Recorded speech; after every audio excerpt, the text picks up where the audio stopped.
Here we go. This is one of them ones. Let me make sure I'm good. My levels is good. I don't want no issues. It's time to get it. I've been waiting for a couple of days. We appreciate your patience. We had to put some things together. We had to get it together for you because I needed this to be very, very, very important. I needed to be very concise about what I'm about to get into, and we need the whole stratosphere to get this. I know you see me on UCSS, and I see, people ask me, G. Bush, I know it's about to be a movie on Saturday. I said, of course it is. Only the way I bring it up, because we got to get to it. Joe Flacco. Final nail in the coffin for Kevin Stefanski. I don't care what it looks like the rest of the season. I don't care what it looks like against the Dolphins. I don't care what it looks like in the next 4 or 5 games. There's winnable games. Let me tell you something right now. I ain't got no time for none of this half-stepping. We're going to get to why Kevin Stefanski should have been gone weeks ago, and we're going to get to all the apologists. All of the people that sat up there and carried water for Kevin Stefanski, all the apologists. Don't come over here now because you've seen the consequences. Don't come up over here now. I got all kind of DMs. G. Bush, I usually don't agree with you. G. Bush, sometimes you could come off a little as, but let me tell you, what happened with Joe Flacco for me was the last nail for this regime. Why was it the last nail? It should have been the last nail weeks ago. But that's how this thing works. Because when you're the only one that's willing to see past the smoke screen, when you're the only one that gonna keep it a buck with people and see past all this propaganda, because it's been straight up propaganda. It's been straight up propaganda. I need you to keep that same doggone energy when it comes to, you know what? I ain't got no time. Let's get right off into this thing. Today, let's go ahead and tell you why Kevin Stefanski should have been gone weeks ago, and I ain't got no time for playing with people, and we're going to do it like we always do right here on the Barbershop. Welcome to the most electrifying show in all of sports. It's your boy G. Bush right here in the Barbershop. This is what you've been waiting for. This is the blog you've been waiting for to get to, and we're going to deliver it to you today.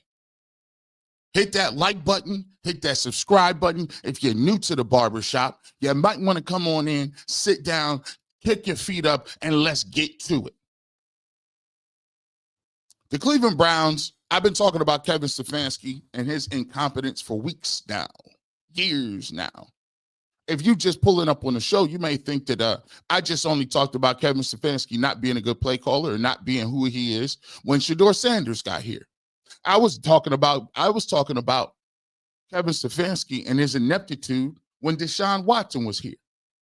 I was talking about his play calling when they had Jacoby Brissett dropping back, throwing the ball 400 or 500 times. I was talking about the offense looked trash and archaic when Baker was here. And so this ain't my first rodeo. I've been telling y'all how this thing gonna go, and I've been telling you how this thing is been smooth getting to for a very, very long time. But let me remember you and let me remind you that in life, you don't get anything through comfort. As a matter of fact, you learn more things through bad and negative things than you do from positive things. It's ingrained in your DNA. It's a survivor tool.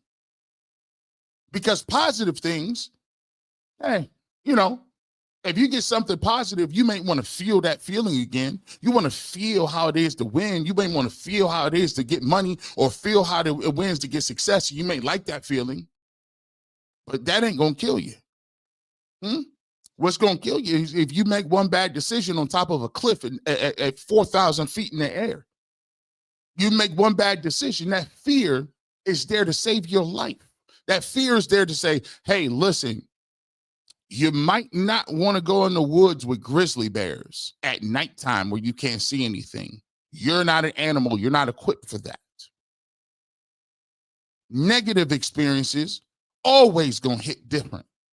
It always is going to hit you in the face because you, as a survival tactic, as a human being, need that fear, that healthy fear, that guess what?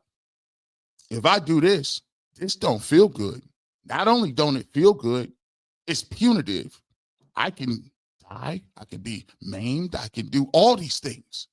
So let me have a healthy fear of something. But here's the problem. The problem is that when we talk about the Cleveland Browns and we talk about all these good things, what we fail to realize is that level of fear and the negative things, when we don't readily have them available, we forget what the heck we learned. We forget all of the stuff and why it's punitive until bad things happen. And then you get Joe Flacco's for performance, right? 342 yards, 3 touchdown performance on national television. You see, the local media, I blame half of it on you. I blame half of it on you because you play these games, you play these suck-a-tendency games where you're sitting up here, you're spinning things every 5 minutes. Don't it get tired running after another grown man that can't do his job? I know he don't think the same for you. If you were gone, he wouldn't care nothing about you. It's all entertainment, right? Don't it get tired running after another man trying to cover up for his mistakes, trying to make it seem that it's diminished, trying to spin it a different way? I can see it all over your face. It's tiring, ain't it? Ain't it tiring? Don't you get tired of just running? I see the mental gymnastics and laps you running in your head every single day.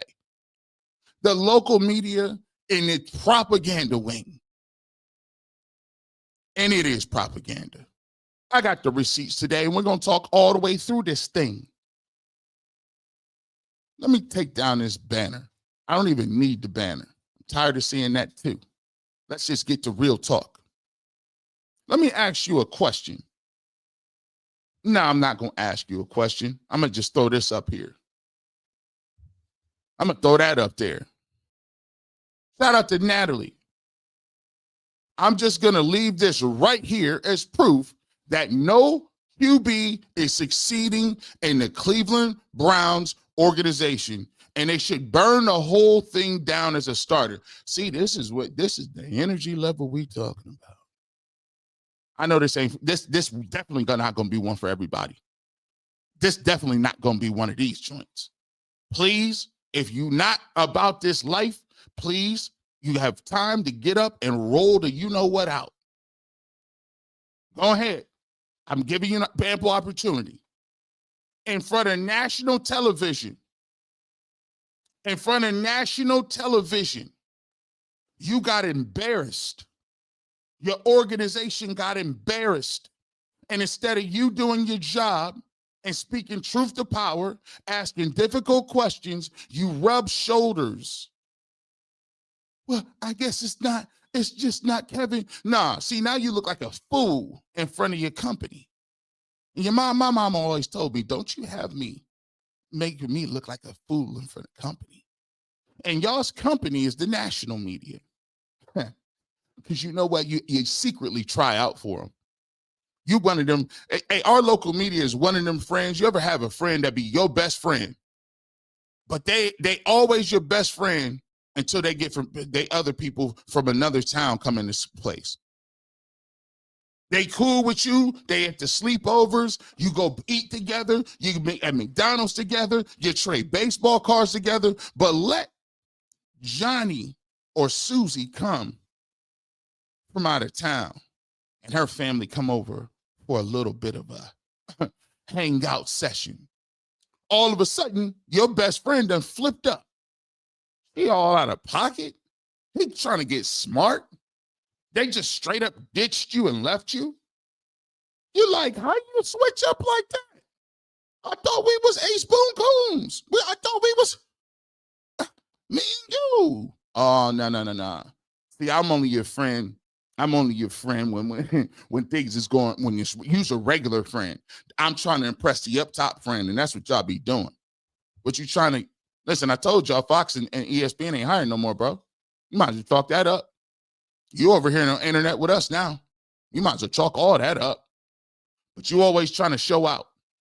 Always trying to show how medium you can be, how conservative you can be, the voice of reason. You shouldn't do anything right now.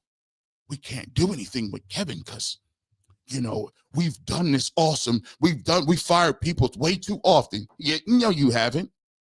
You ain't fired nobody way too often. Stop with that narrative. Get up out of here with that. Who you fired that went on somewhere else and was balling, that won Super Bowls? Who? Who did you fire, Jimmy Haslam? That turned out to be Eric Mangini. He in a studio somewhere. I like Mike Pettin. They forced Johnny on him. I like Mike Pettin. Mike Pettin ain't coached nowhere, nothing. He can't coach his way out of a wet paper bag. You're always telling me what you like. I thought so-and-so did a good job. I can go down the list. Chazinski, no. Pat Sherman didn't do nothing. No. Come on. What are you talking about? Chris Palmer, Butch Davis. No. None of these coaches you let go did anything. But you won't come around until you have consequences. And your consequences where you let a man in 10 days come to a city that has already dished you multiple times. You don't live in, just look it up. You live, Sam Weiss once said, and I'll give you the context.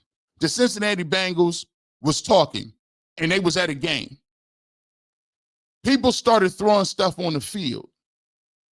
Sam Weiss, the coach of the Bengals, got the microphone, the PA microphone, and said, y'all better stop throwing stuff on this football field. Remember, you don't live in Cleveland, you live in Cincinnati. Unsolicited. He put you on that Summer Jam screen. That's like putting Takeover. That's like putting Takeover on the Hot 97 Summer Jam stream. They was clowning you back then, and now they're going to say, thank you, Cleveland, for Flacco. But you know what? I like consequences, and I love it. You know why? Because 31-47, 342, 3 touchdowns, and it could have been 4 touchdowns if T. Higgins didn't slide and run the clock out. That was the final nail in the coffin. It's all you needed to know, all you needed to see. Huh? You see, we've already had Shanahan and Mac Jones out there with no receivers put numbers up. We've already had multiple people talk about how other quarterbacks go other places and do well. You've just saw Baker Mayfield cook. He's still cooking. But those are different. Flacco for 10 days. 10 days Flacco was there. And he put up more touchdowns than the Cleveland Browns have put up for the entire season. For the entire season.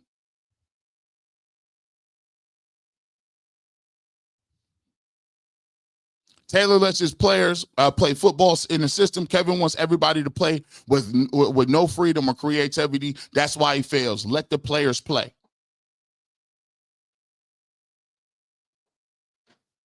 Let me see that. Let me take my graphic down right there. Let me see that graphic. Let me get this down.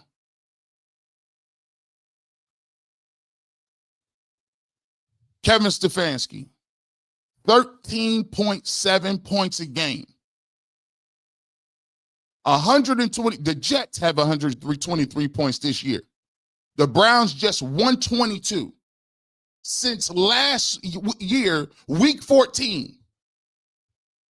But let me show you something. This is why the media be clowns. Clown type sucker mentality. They find things to try to hang their hat on. They find things to be outraged about. I told you about it. When people just want to smack the table and yell and do all this other stuff, they tell on themselves in real time.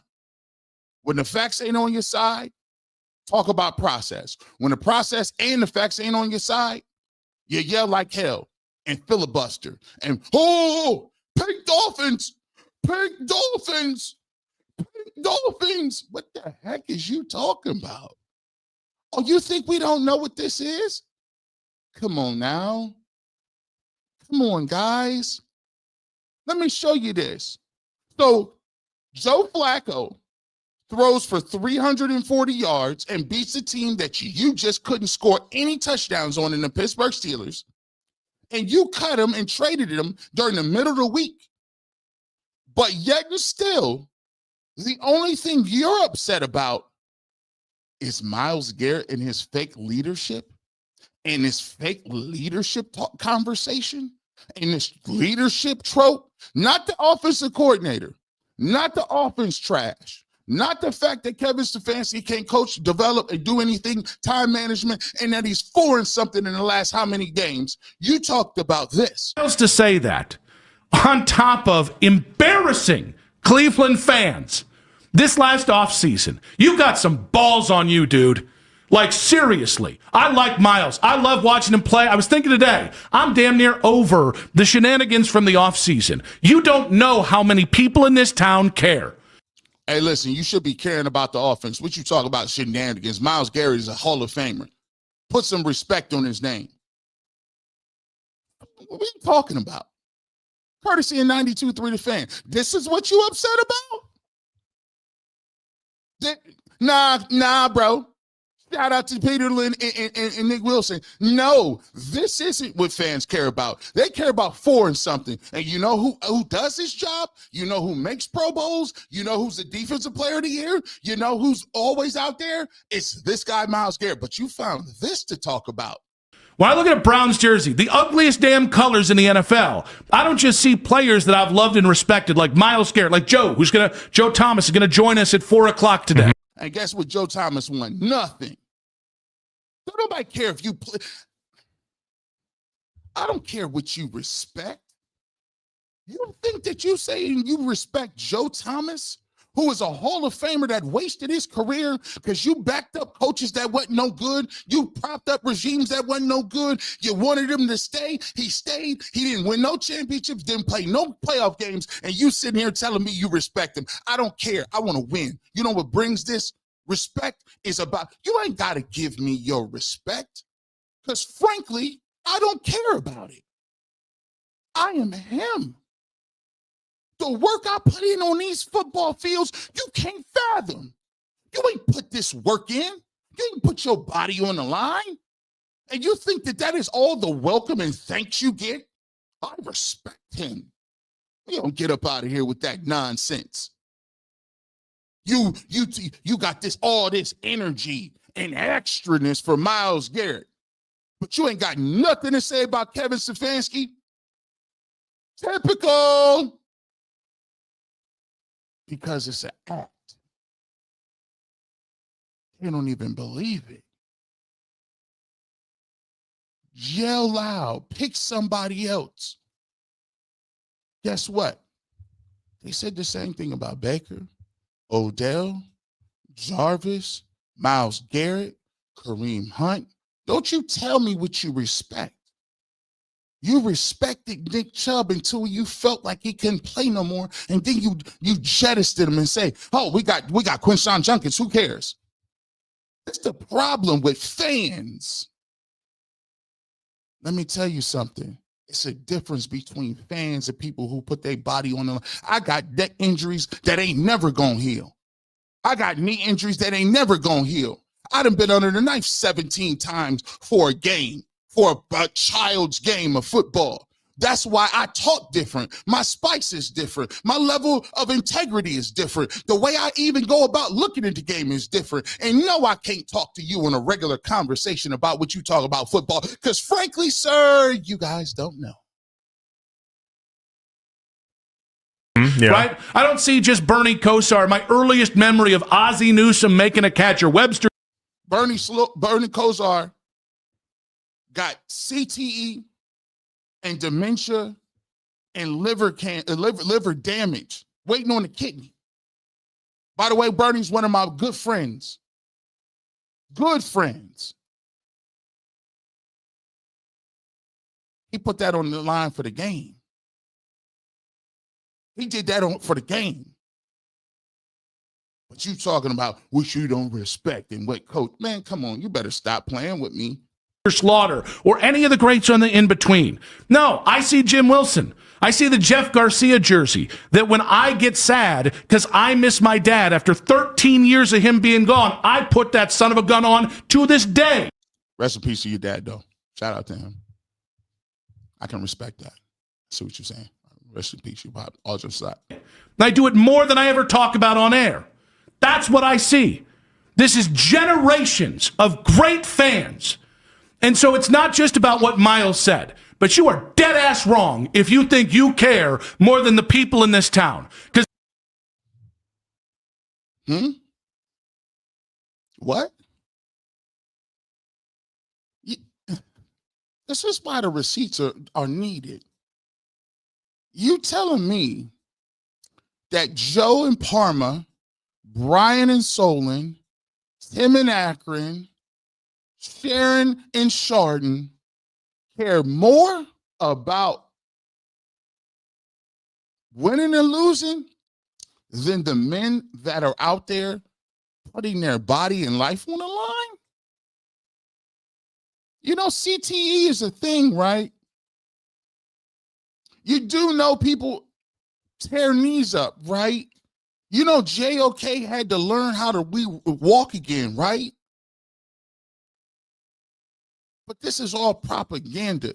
See, this is done to instill some sort of emotion, to evoke a level of emotion so it can smokescreen people into thinking and emoting on things that ain't even an issue. And all this conversation in this 3 or 4 minutes we didn't talked about, guess what? Has he told you exactly what Myles Garrett did that has made him so upset? Did Myles Garrett skip games? Last time I checked, Myles Garrett was on the football field. No, Myles Garrett did what we will talk about earlier. He dared to tell you the truth. Because when you step out of line,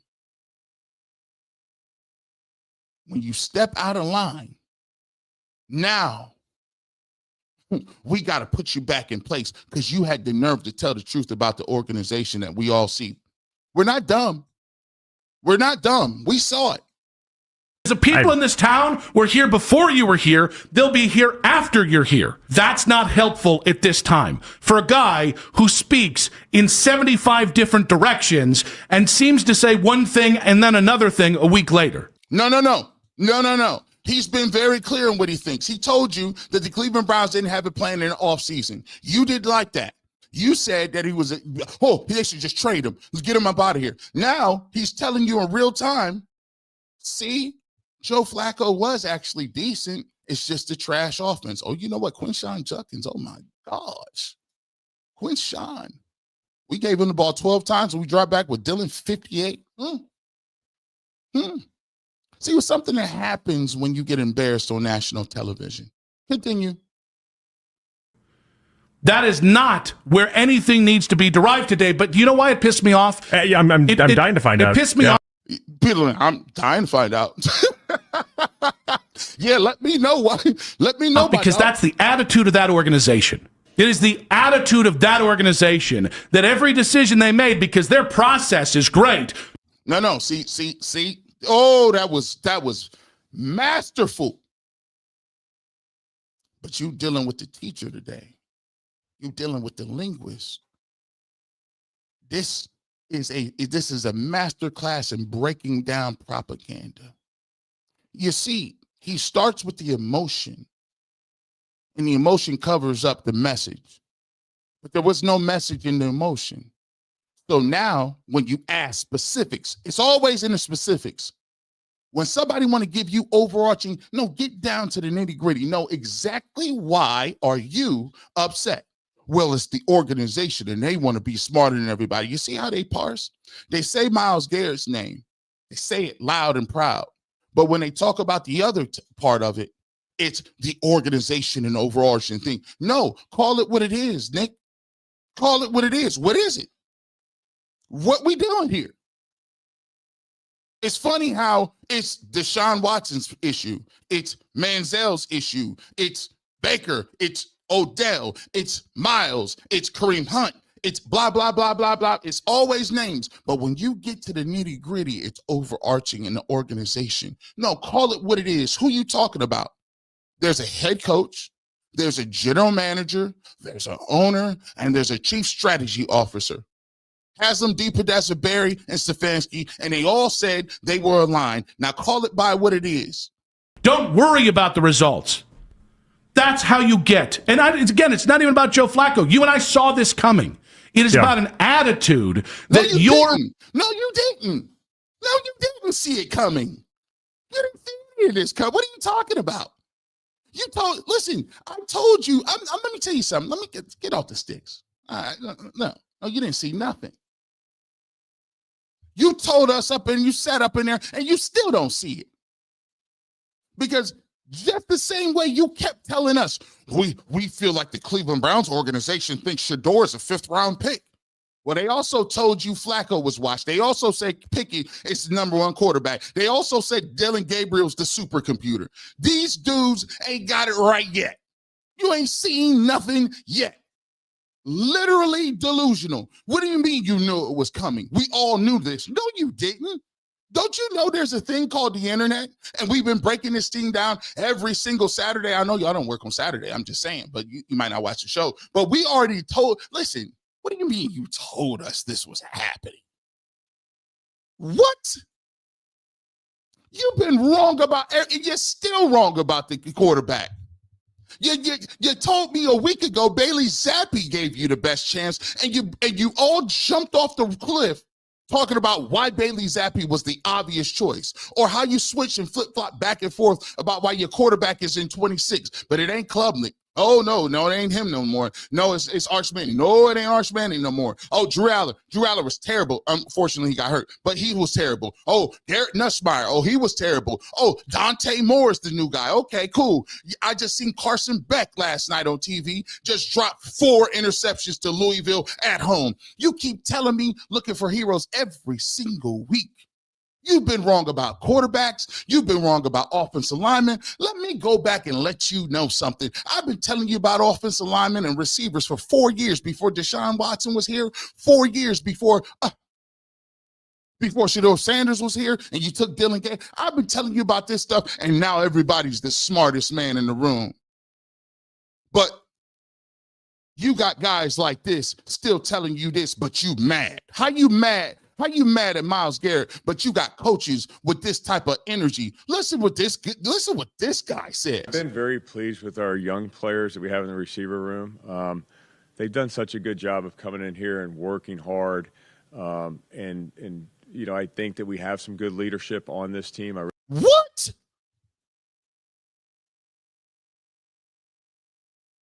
This is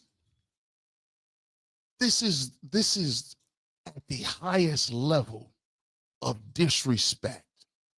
This man is going to sit here and disrespect you in your face. This is readily available on the internet. You drop the most passes. You don't get you don't get any separation. And this man just sat up here and told you how much they love their receiving room, but you and all the rest of the media sit up here. Kevin Stefanski, you hired this guy. He's sitting up here like he's some Nostradamus, lying through his teeth, knowing what it is, cashing checks. But we got people that refuse to even go look at this stuff. You want to do narrative football about why Shedeur ain't ready, why this guy ain't ready. He ain't never been ready, never been competent. But you know all about Shedeur Sanders. You don't know nothing because you refuse to look at this. Let's keep talking. Really do. And I know that Tommy Rees has done a great job with the young players of really teaching, coaching those guys and trying to get them to help us win games. And that's certainly the attitude that they've had. They do everything that's to help the team. And I'm really excited to keep seeing these guys play. I really am. They've done everything we've asked from a preparation standpoint. And I think with increased opportunities, they'll have success. What do you mean increased opportunities? We're one in freaking 5. This is the guy you want on your offensive staff? This is the dude that's coaching your receivers up? This is the guy that knows what good receivers look like? Everybody should be fired on the offensive side of the football. Everybody. Bye. What are you talking about? Listen to this garbage. I don't want nobody like that with this record anywhere near a draft pick or developing nothing. This dude just sat there and made you feel good about people dropping the ball and not getting open. Only in Cleveland. We are clowned because we got people like this who accept stuff like that.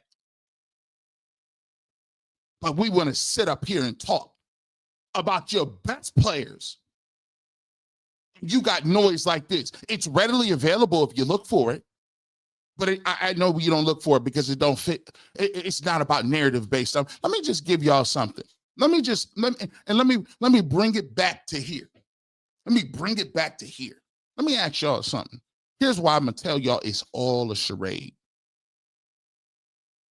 I've been very pleased with our young players that we have in the receiver room. They've done such a good job of coming in here and working hard. And you know, I think that we have some good leadership on this team. I really do. And I know that Tommy Rees has done a great job with the young players of really teaching. All buzzwords. Got some really great leadership on this team. You know, Tommy Rees has done a really tremendous job in getting these guys ready to go and play. I just really encouraged by the growth that I've seen over the last, 6 or 7 games. And, to me, this is a joy to be in this room and just to see those young players thrive. And they're really eager to learn all these buzzwords, bro. Y'all think listen, you corporate training losers, you need to get up out of here. You the dude that always want to do a sales meeting. You ain't sold nothing. You always want to talk about the ways you need to get on the phones and, yeah, guys, what I want you to, man, you frauds. Coaching those guys and trying to get them to help us win games. And that's certainly the attitude that they've had. They do everything that's to help the team. And I'm really excited to keep seeing these guys play. Why? Why are you excited? And how they win and helping the team to win? Jerry Judy's class leading drops. Does Jamari Thrash have a play? I am. They've done everything we've asked from a preparation standpoint, and I think with increased opportunities, they'll have success. Get out of here. I'm done seeing you. Get out. Get off my sticks. I don't even want to see that. Get that out of here. Gotta go. They gotta go. Corporate training dudes running around here using these PowerPoint presentations. You still don't even know why they're mad, right? You heard all of that and didn't say nothing. Here's what they're mad about Myles Garrett about. I done told y'all this before. By the way, 3,325 people in here. Hit the like button. We're not playing with people today. This might not be for everybody. If you want to rub Kevin's back pockets, if you want to rub his shoulders and you want to talk about continuity and being level-headed, get out. This ain't the place for you. This is not the place for you today. This is about smoke, all smoke. They should be gone early. None of this prognosticating, none of this, oh, well, we might be, if you want to fire Kevin, then you can. I can't defend. Get up out of here. He's,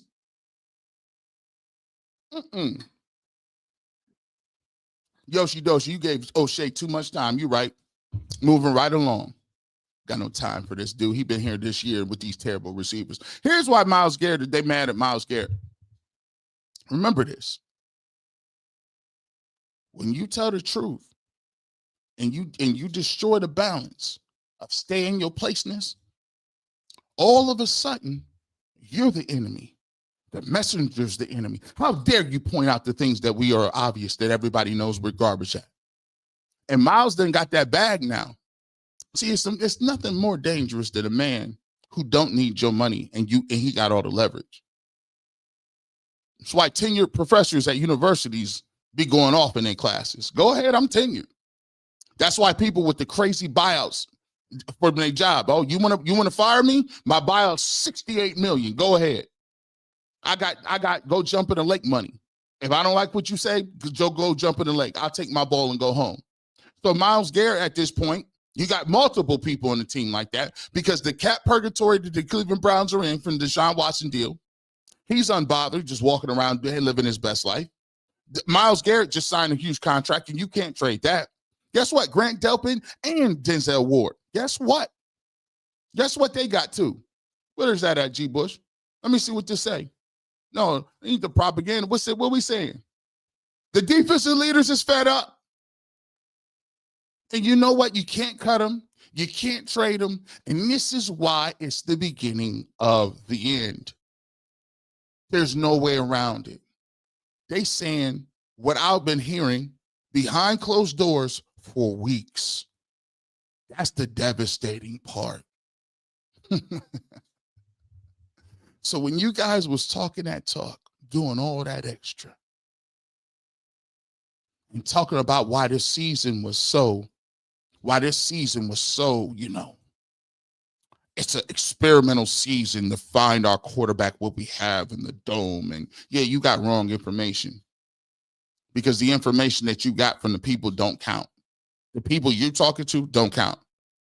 You see, the people I be talking to, you can't cut or trade them. That's why they're so tough on Myles Garrett. That's why they go so hard on Myles Garrett, because they have to discredit him, because they know that his voice speaks the loudest. And right now he's talking. Right now he's putting that light on there. You never shed a light in the locker room, bro. He's shedding a light on why don't nobody mess with this coaching staff. They openly questioning your authority, openly questioning your scheme, your in-game strategy, and overall just talking like these dudes is talking like they on the front porch. That's how you know it's over. Kevin Stefanski ain't they will not make it. It is Dunsky. Dunsky. Myles, tell us what you think about, I don't know what you're going to say. Let's talk about this, Myles. No, what he does doesn't fit us as we want to run it. That's what I see. There's a lot of frustration amongst Browns fans. Well, hell, we frustrated too. It's not like they can be any more frustrated than the people who are out there putting their body on the line and not winning. Oh, that's directly shots. You was listening to them clips too, Myles? That's wild work. Apparently, Jim in Strongsville feels more crazy about it than you are. How do you feel about it, Myles? Maybe Larry in Elyria feels more strongly about losing than you do, even though your body's the one being beat up. The people who are out there putting their body on the line and not winning. They wear the colors, they come and support us, and we will be forever grateful. But you can never be more frustrated than someone who's actually in that room. Talk that talk. This right here. Oh, this ain't for, oh man, listen. I just heard, listen, you ever heard on AOL, It's a Messenger, when it used to be on there and the door shut when somebody get offline? Oh, oh, this one this week. This one right here, Hall of Fame worthy Barbershop. I don't care what nobody, y'all ain't got to give it up to me. I know I'm cooking. You ain't even got to say it. Ring or on that field. And hoping that they continue to support us, and we're going to continue to put our bodies on the line and give everything until we can find a way to start winning and winning in succession. But, man, it's tough. It's tough for everybody. I don't know what getting my mind right is right now. I'm frustrated. Not going to stop being frustrated until we win and continue winning. No, we gotta figure out what's the recipe for us to be successful. He just told you, I ain't even going to stop talking. He said, when are you going to get, they asked him, when are you going to get your mind right? He said, what you mean get my mind right? We ain't doing none of this until we start winning. That means I'm on their head. I'm on their top early. At all times, I'm on it. Crazy word too. It's pause worthy. But he's talking habanero spicy. And excessively so on every side of the ball. And we got to get better in general. We got to take more chances. Man, we got to take more chances. What he does doesn't fit us as we want to run it. That's what we got to be. Like G said about JOK, he ain't even 30. He had to learn to walk in. If you don't stop, listen, this trope that the everyday fantasy football player care, you better shut up with that, bro. That's propaganda, and that's what you're trying to do is incite tribalism. I believe in my colors more than anybody. Shut up. Half these dudes running around here talking about how much they done spent. You ain't spent no money. You be watching these games at home on free cable, which you bought one T-shirt in 2 years. You talk about we fund them. You don't fund nothing. It's some real ones out here. It's some real diehard ones out here that get married in the muni lot. They get tattoos of the Browns. I salute them. I listen. There's some real diehard, but it's a lot of posers out here too. It's a lot of posers. I've done the most for the Browns, bro. Boy, you ain't been to one away game. You ain't been to no away game. You got one little stanky little hoodie, and that's small because you keep putting it in the washer. You know them cotton hoodies roll up on you in about 5 minutes. Talk about what you done known. This ain't for everybody. I'm watching people walk up out of here right now. What else you say to him, Myles? Oh, Myles just wasn't getting spicy there. Myles was getting spicy on the play calling. stick to the run a little bit. You said what? Dynamic playmaker like Quinn Sean. Help. Even Dylan. Both of them getting the ball. Both of them have different styles, but effective runners in their own right. So, would have liked to see it, but they saw it differently. We'll take two more. This man up here, give the ball to Quinshon Judkins. But they seen it a little differently than we did. 58 throws for Dylan Gabriel, the supercomputer. 58, and they give Quinshon 12 carries. Look at him, look at his fingers. This is the look of unbotheredness. This is the look of, I ain't got no time for y'all no more. So now you start to see where that vitriol and that anger coming from, don't you? You see that? The veil is now pulled off. The veil is not there. We telling it in real time, and you never tell the secrets. You never tell how the sausage is made. Never. I don't even, know when it feels like, like I forgot that feeling. He said it been so long, he don't even know what winning feel like.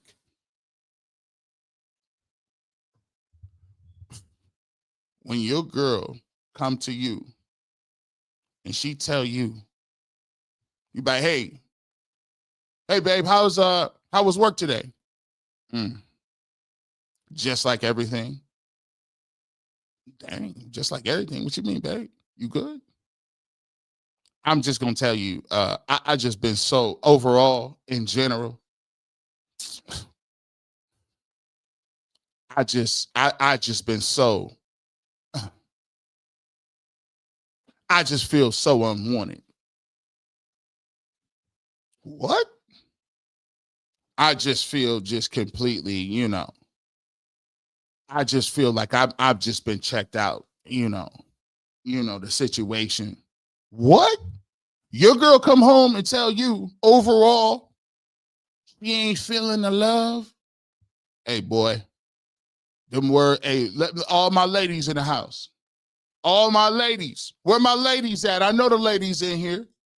The beautifully blessed. The poetic pens. The CU aunties. Hey, Mary S., when you come to the house and she tell you, you ask her how work doing, where she want to go for dinner, and she tell you, man, I ain't been happy with the way things been going in general. Woo! Let me see what listen, you might want to listen. I don't know whether to buy her jewelry at that point. I don't know whether to like you might want to blanket apologize. Give her the code to your phone, just like, baby, you know what I'm gonna do. I got all. Here you go. Let me just go ahead and take take my pen, get my pen. This the same pen for the bank account and the pen for my phone. Because you know, I just trying to be transparent here, you know what I'm saying? When a woman come in like that, it's a wrap. Yeah, it's over, bro. The ladies in the crib, that ladies in the house, like, hey, yeah.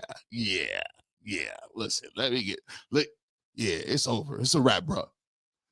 What you say? It's really just chasing that feeling, man, and trying to do everything you can to get that back and not turn on each other, because that could avalanche the season, you know. So hopefully they stay together and just find a way to get one win so we can multiply.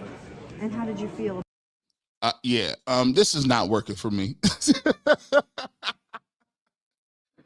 Yeah, something gonna have to change, bro. Look at him. That's how your girl look at you when she just, I'm done dealing with you. I'm done dealing with you. I'm tired of going to my mom and my sisters and telling them and building you up. You don't come to the functions. You don't be around. Every time I ask you a question, you seem like you tired. Like I got to make you do something with me. Boy, G. Bush, you better stop. You're telling on folks today. I know it ain't for everybody. 3,800 people. I know. I get it. This is tough talk. This is tough talk. Let me give you an example of this. Let me set this up. And it's 3,800. I need you to dial in on this part right here. Because, yeah, I give you the spices, right? But I'm also going to give you that education. Because I got to let you know why people do what they do. And I'm going to blow this thing. The cover is off, right? So let me tell you about the nature of being in the media. And let me tell you, and when you hear this, it's going to make you think, bro, it's going to make you think, what? Wow, I never thought of it that way. Let me ask y'all a question. So the journalists and media, right? Their job is to what? Well, there is a reason there's a right to journalism, right? Or the freedom of the press. It's because the press's original job is to ask, investigate, and find the truth. So that means finding out corruption in corporations. That means telling the truth, making sure that politicians are held accountable. That means putting things out in the public sphere that is for the consumption of people, that they are informed of the entire picture. But nowadays, that is not what it is. The media is here to entertain and to inflame and then capitalize off that inflammation. Give you a case in point. We've heard narratives all across the world. We've heard all these narratives talking about what's going on, right? What's happening with the Browns and this. They've been wrong about all of them. You say, how can you be wrong about Flacco, Pickett, Gabriel, Zappi, Shedeur Sanders, Myles Garrett, Deshaun Watson? How can you be wrong about all of these things at once? What are you guys doing? Well, let me just throw this to you. So, beat reporters, let me tell you this. Once the season starts, and this is reporters in general, when the season starts, they are no longer able to watch practice. Let that sink in. You may say, well, so what does that mean? Let me tell you something. If you follow the team and you're not allowed, all you're allowed to do is to ask questions to the coach. They give you the answer they want you to have. You can't even investigate. You can't even see practice. You can't watch them throw. You can't watch the game plan. You can't watch anything. You can't watch what the scheme is. And then they're available after practice. And then the team tells you again what they want you to know.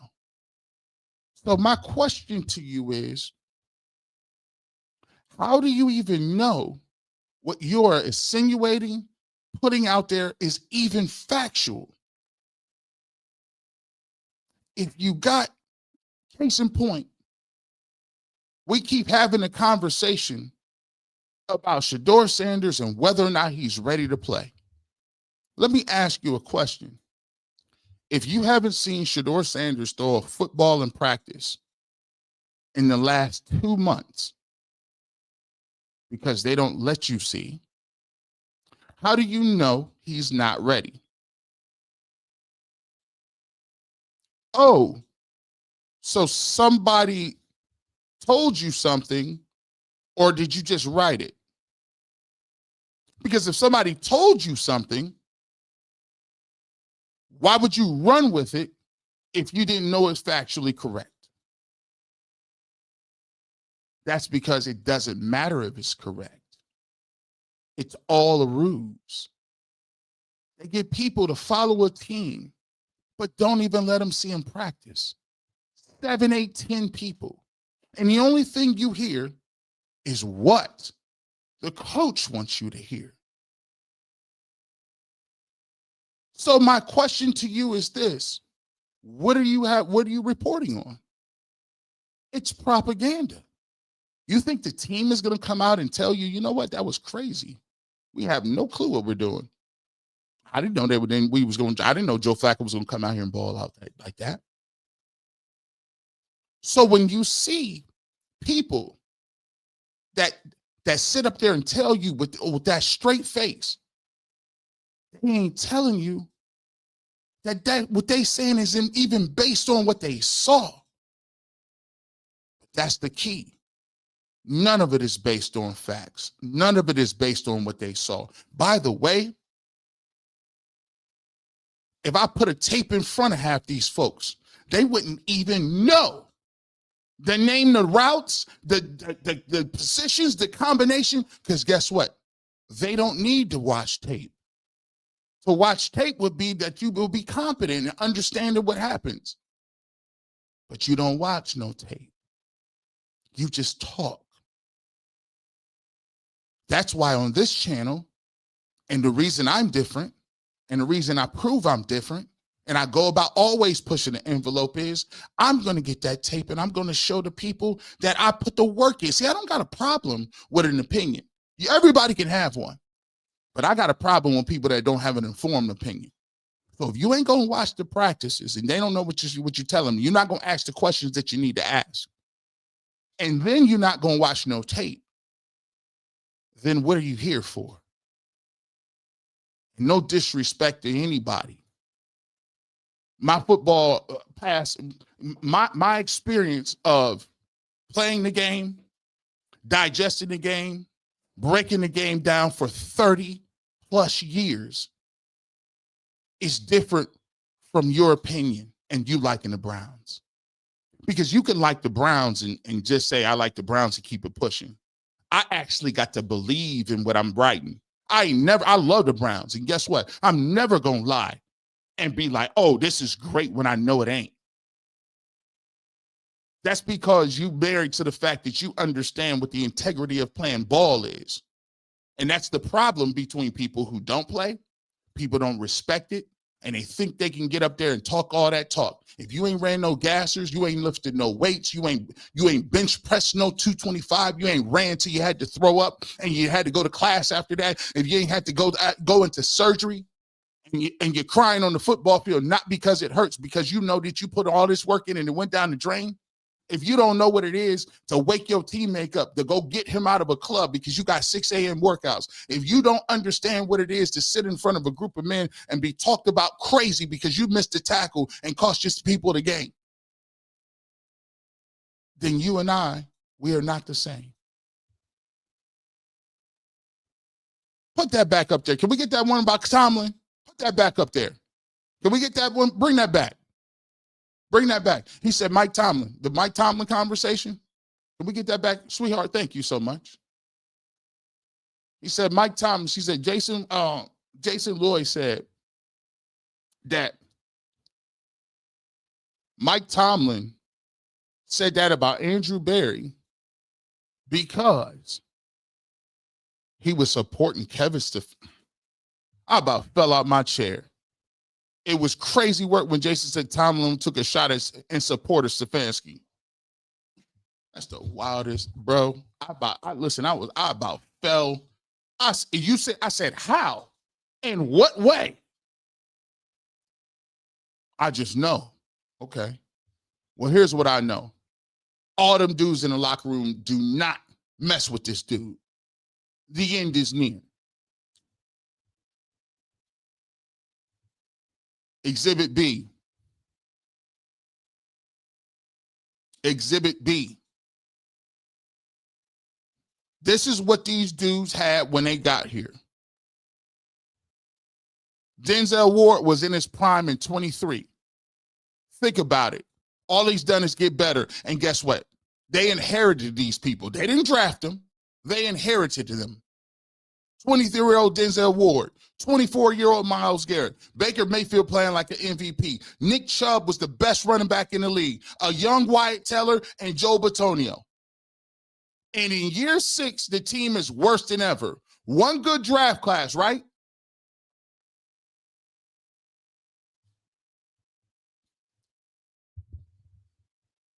But Kevin has a nice beard. Y'all talk about these Shedeurians, y'all beard cult is getting out of hand. I know you wanted to go to an Ivy League school. Your ACT wasn't there. I get it. The SAT wasn't there, bro. I understand I can't get a full beard. I get it. I'm salty. If I had a beard, it'd be over for everybody. Let me get a shadow beard. You're done. You don't have to call. It's okay, girl. Boy, I'm a big boy. Let me get a shadow beard. You're done.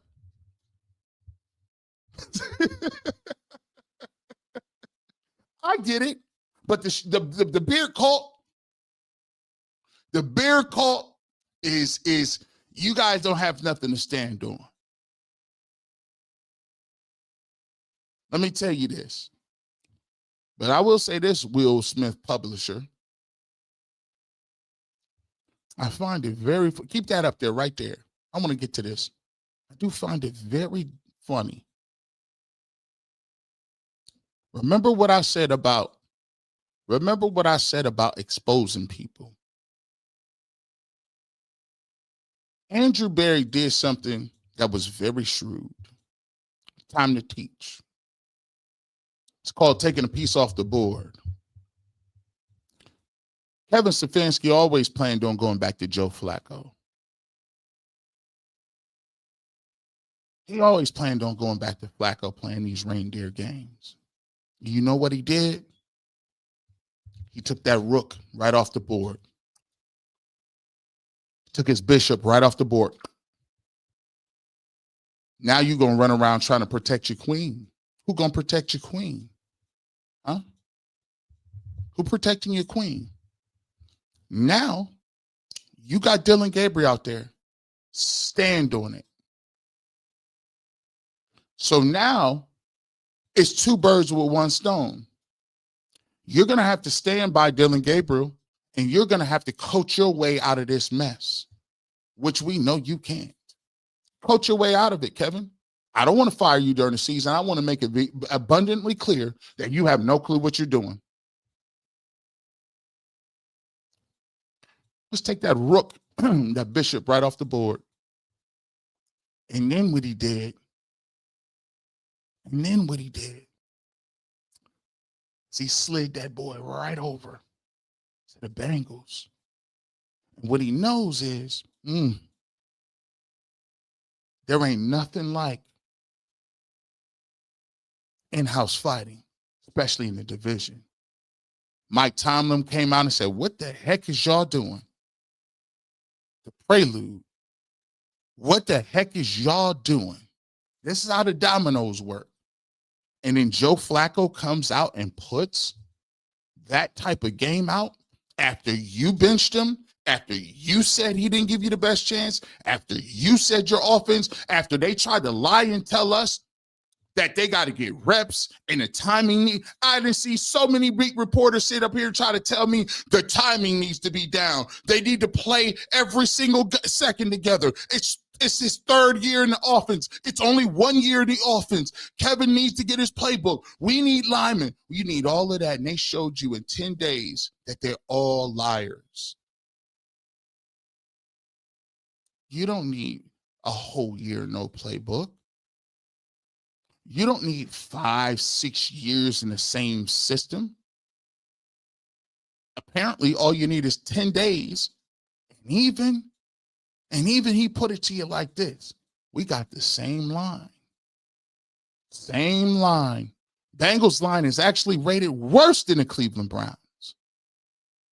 So you telling me a man could come out there and put these type of numbers up? It shines a complete flashlight on your incompetence as a play caller. And Dylan Gabriel threw the ball 58 times with no touchdowns. 5-6 turnover-worthy interception type throws. Will not throw the football downfield. And you know what that does? It embarrasses you and it makes you look incompetent. Because now it exposes what we've done all along for people who've already listened. Kevin Stefanski is a fake guru. He's the dude going from town to town selling tonic water, saying it cures all types of diseases. He's the same dude crushing up oregano and parsley and stirring it up in a mixing bowl and putting some avocado oil together. Talk about this is the magic elixir. That same rub this on your elbows 3 times a day with a rabbit foot. You fake quarterback, offensive line, offensive genius guru. Get up out of here. Ain't nobody you had was balling defense as a quarterback. Ain't nobody you had. You ain't never been a top 10 offense. You ain't never put up no 5,000-6,000 yards. Guess what? You've been exposed. See, it was one thing to have Baker do it. It was another to have Flacco do it. Oh, because guess what? Now, I don't trust you. My trust has been broken. I don't care what the Cleveland Browns want to do. I don't care what they want to do. You want to sell people tonic water and say it cures all kinds of cancers and all kinds of diabetes and all types of skin ailments? You sell that over there. You've been exposed on live television. So now, when we sit up here and we say Shedeur Sanders could be playing, and you want to push back and say, he's just not ready. Well, Joe Flacco wasn't ready either, was he? He did say he wasn't ready. And look what happened right there. 342. Okay. When you say, we don't have receivers. We don't got receivers, G. Bush. That's why Joe Flacco is doing what he's doing. We don't have receivers, G. Bush. That's why Joe can do that. But remember what I said about picking the players? Kevin Stefanski picked the players. Kevin Stefanski picks the coach. And you want to say that we don't got receivers, but that's not what they just told us right here. I've been very pleased with our young players that we have in the receiver room. They've done such a good job of coming in here and working hard. And you know, I think that we have some good leadership on this team. I really do. And I know that Tommy Rees has done a great job with the young. The regime just told you they like their receiver room. So you can't use that excuse. Well, the Bengals obviously have the best receivers, and that's why Joe. No. Ooh. I gotta sound like an R&B singer on y'all. That's not what you said last night. So what is it? Am I supposed to believe you or not believe you? Huh? You said you like your receivers, but now you turn around and use that as an excuse. Checkmate. Now we've got your rooks and your pawns and your bishops and knights knocked off the board. This is what receipts do. Ironclad. Ironclad. You told us Joe wasn't it. Then Joe did it in 10 days. You said we don't have linemen. Their line is worse than ours. You said their receivers are better. But then you come back and you take that all off the board, and this guy tells you. Players of really teaching, coaching those guys and trying to get them to help us win games. And that's certainly the attitude that they've had. They do everything that's to help the team. And I'm really excited to keep seeing these guys play. I really am. They've done everything we've asked from a preparation standpoint. And I think with increased opportunities, they'll have success. Guess what? It's done. It's done.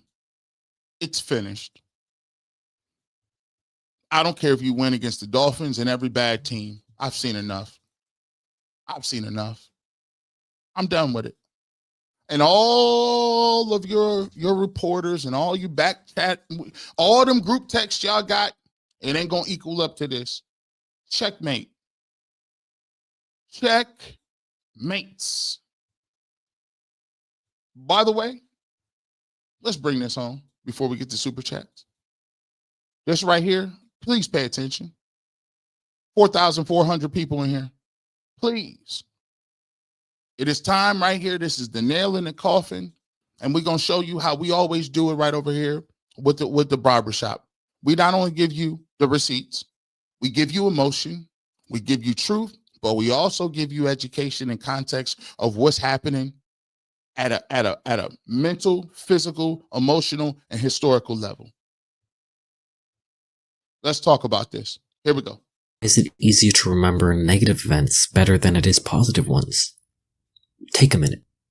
Think of the last bad thing that's happened to you. Now, try and think of a happy memory.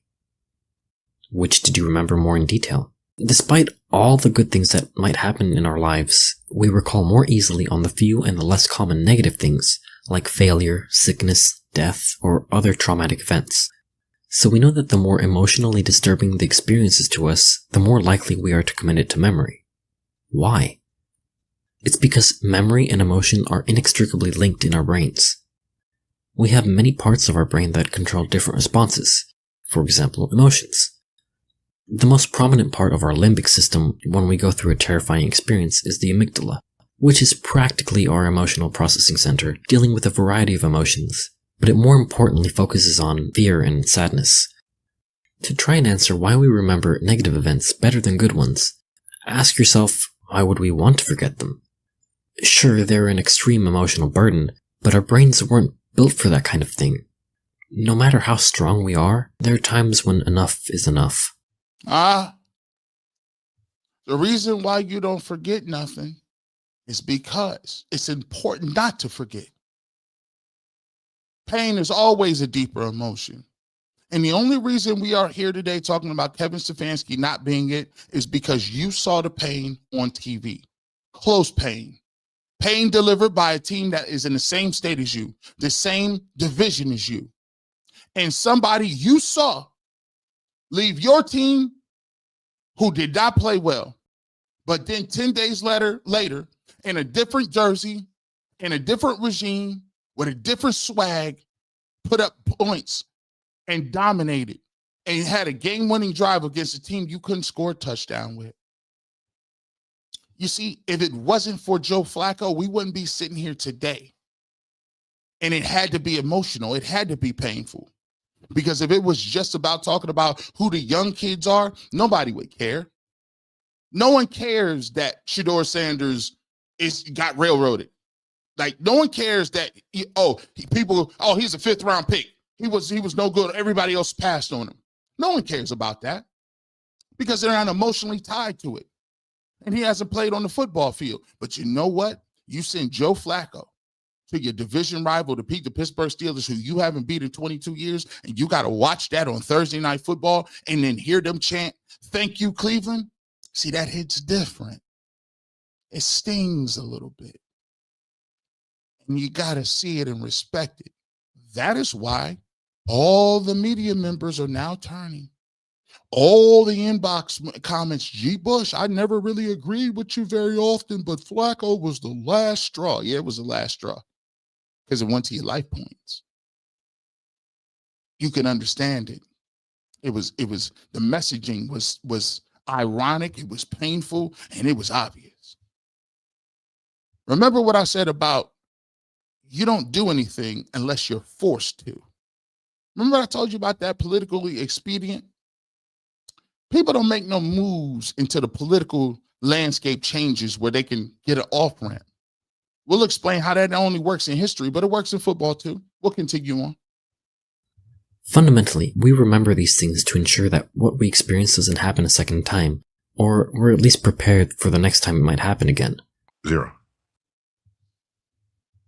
In this case, Neil deGrasse Tyson, or Neil Tyson deGrasse, whatever. He's a famous physicist, scientist. I know you've seen him. He's the most famous science black guy in the world. This interviewer asked him, when are we going to go to Mars? When are we going to go to Mars? We've been to the moon. Elon Musk are going to Mars. We about to have people on Mars. He said, when are we going to go? He said, never. And look at how puzzled this guy is. But watch the way he explains why we will never go. Really? Yeah. You want to know why? Yes, please. Yeah, it's just 0. I thought SpaceX going to go to Mars. I have an unorthodox view on this, so you don't have to believe me. My read of history tells me that we only do big, expensive things if there's a geopolitical reason for it, either an economic reason or a defense reason. We only do big things if it's geopolitical or an economic reason. Well, I think of an economic reason. They got their stadium built. There's one. And there's a geopolitical landscape to it too, right? The geopolitical landscape is we don't move unless something is really crazy out there that's really making us look wild. And I think it's ironic that Joe Flacco playing on national TV showing you that you're incompetent at the highest levels and you getting chance, thank you, Cleveland.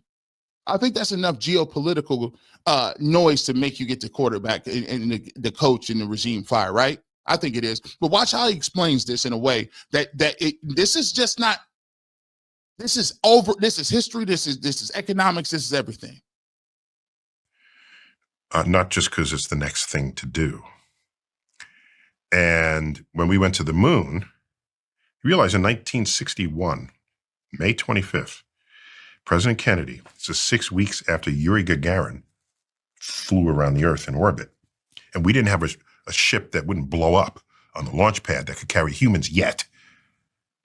He calls a joint session of Congress and says, if the events of recent weeks, couldn't even utter the man's name, the events of recent weeks, and I paraphrase, are any indication of the impact of this adventure on the minds of men everywhere, then we need to show the world the path of freedom over the path of tyranny. It's a battle cry against communism, everyone in the whole Soviet Union. We were losing a technological race. And that was the battle cry that prompted Congress to write the check. Realize that don't nothing get done unless there's political pressure. A lot of people be putting political pressure on people. You thought you was going to ride off into the sunset with all that tax money and all them dollars and get you a stadium and deliver this garbage on the field? You thought you was going to do that and keep the coach? All in the backdrop of, let's draft Shedeur Sanders. You wonder why they drafted 2 quarterbacks. You don't think people understand that you need some goodwill? You don't think, why you think they said, oh, Shedeur's going to play? And they made it sure he would play. Because guess what? They need goodwill. They need some political capital, and it brought them some money. And I'm talking about the space race. I'm talking about franchise quarterbacks. I'm talking about roads, buildings, infrastructure. Ain't nothing getting done without a political angle to it. This is why we different over here. Later on, he says, "Oh, it'll be put a man on the moon and before return him to safely Earth." And oh, that's so beautiful. Let's hold hands. That's so beautiful. No one ever spent scads of money just because it was a cool thing to do. That has never happened ever. So,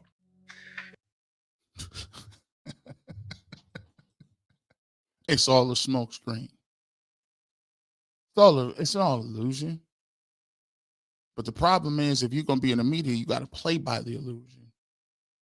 This next skit right here, this is me describing what it feels like to not play the game. Oh, and this hits different. You ever feel like this? Put a 1 in the chat if this hit you a little different. You ever feel like you one of these? Yeah. Let's talk about it. You know, there's something rather peculiar that happens to certain people. They walk into a room and they feel it all. The unspoken tension between two friends, the hidden sadness behind a smile. And we've been told this is a gift, haven't we? This ability to see what others miss. But I want to suggest something quite different to you today. That this very ability, this clear seeing, might be the most dangerous thing you'll ever possess. Now, I'm not speaking of danger in the ordinary sense.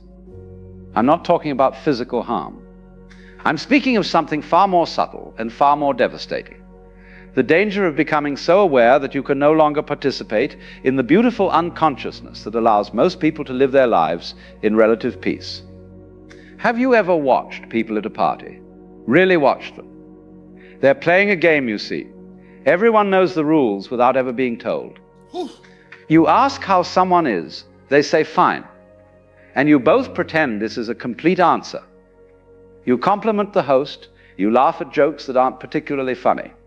You nod sympathetically at stories you've heard before. It's a kind of collective agreement to stay on the surface, to keep things pleasant, to not look too deeply.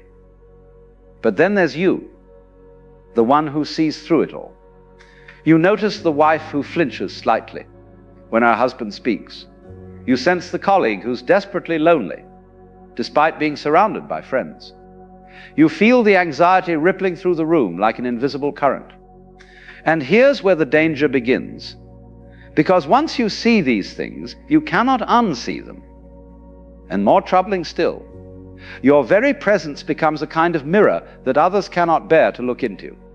Let me tell you what I mean. When you see clearly, when you perceive the hidden currents beneath social interaction, you're essentially calling attention to what everyone has agreed to ignore. And people don't like this. They really don't like this. Not because they're bad or stupid, but because your clarity threatens the very structure that allows them to function. Think of it this way. Society is rather like a stage play.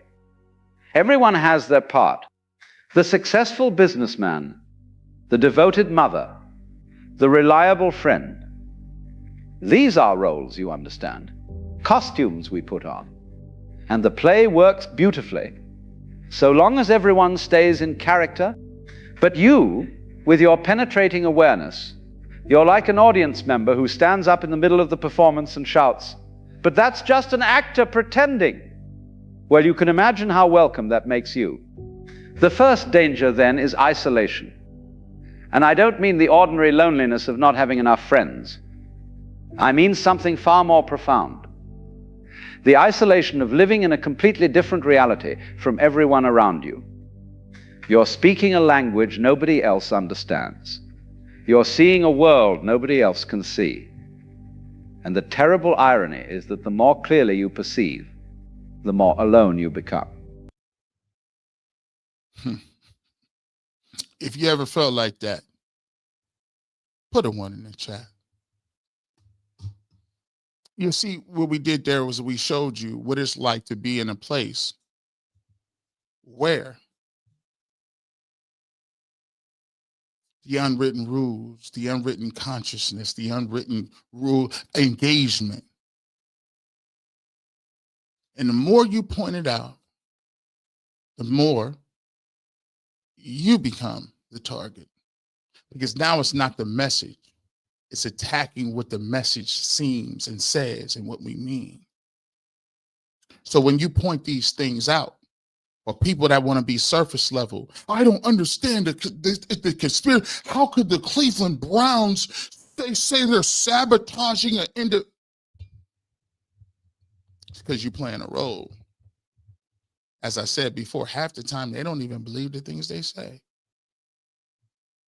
The unwritten rule is to stay ignorant, never question authority, but at all times, make sure that you protect the infrastructure. People outside of the infrastructure, well, that's a problem. But I will say this. There's a thing called the internet. And if you want to know, go back to the beginning of the season. There was one person who said, and sometimes, and this is just an idea to let you know, don't be afraid to stand alone. Don't be afraid to be over there by yourself. When the world come and say you're crazy, you're delusional, you're too negative, you're over the top, you're too sensationalist, understand you might actually be getting to where you need to go. Never be afraid to stay apart, stand on your own, and always have a reverence for the truth, because the truth today might not be really cool today. It may not hit today. It may not be comfortable today, but there's a thing about the truth. It always shine. It always hit at some point. And when it becomes massive, obvious, people have a choice. Which one you gonna listen to? The person that keep moving the goalposts, the people that keep figuring out excuses, or the person you say, well, dang, he was right about that. Dang, he was right about that too. Dang. I from the Jump Street told you about the quarterback competition. But it's a difference. You can only fake in front for so long because you get outed. And the Cleveland Browns have been outed. They played a nice game. They thought this game was going to last the whole season. It lasted roughly 6-7 games. And now the point is, the spotlight is on who the spotlight is going to be on and should have been on from Jump Street. Not about Shedeur Sanders and his dad, Prime.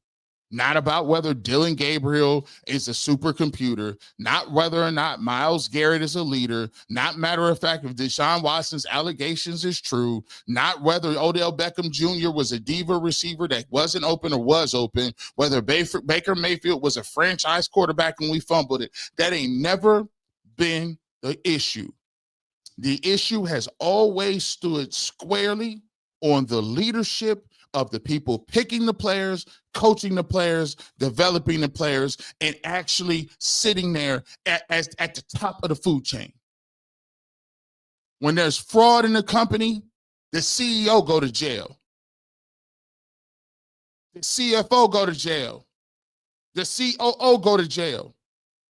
Even in court cases, they told Enron, no.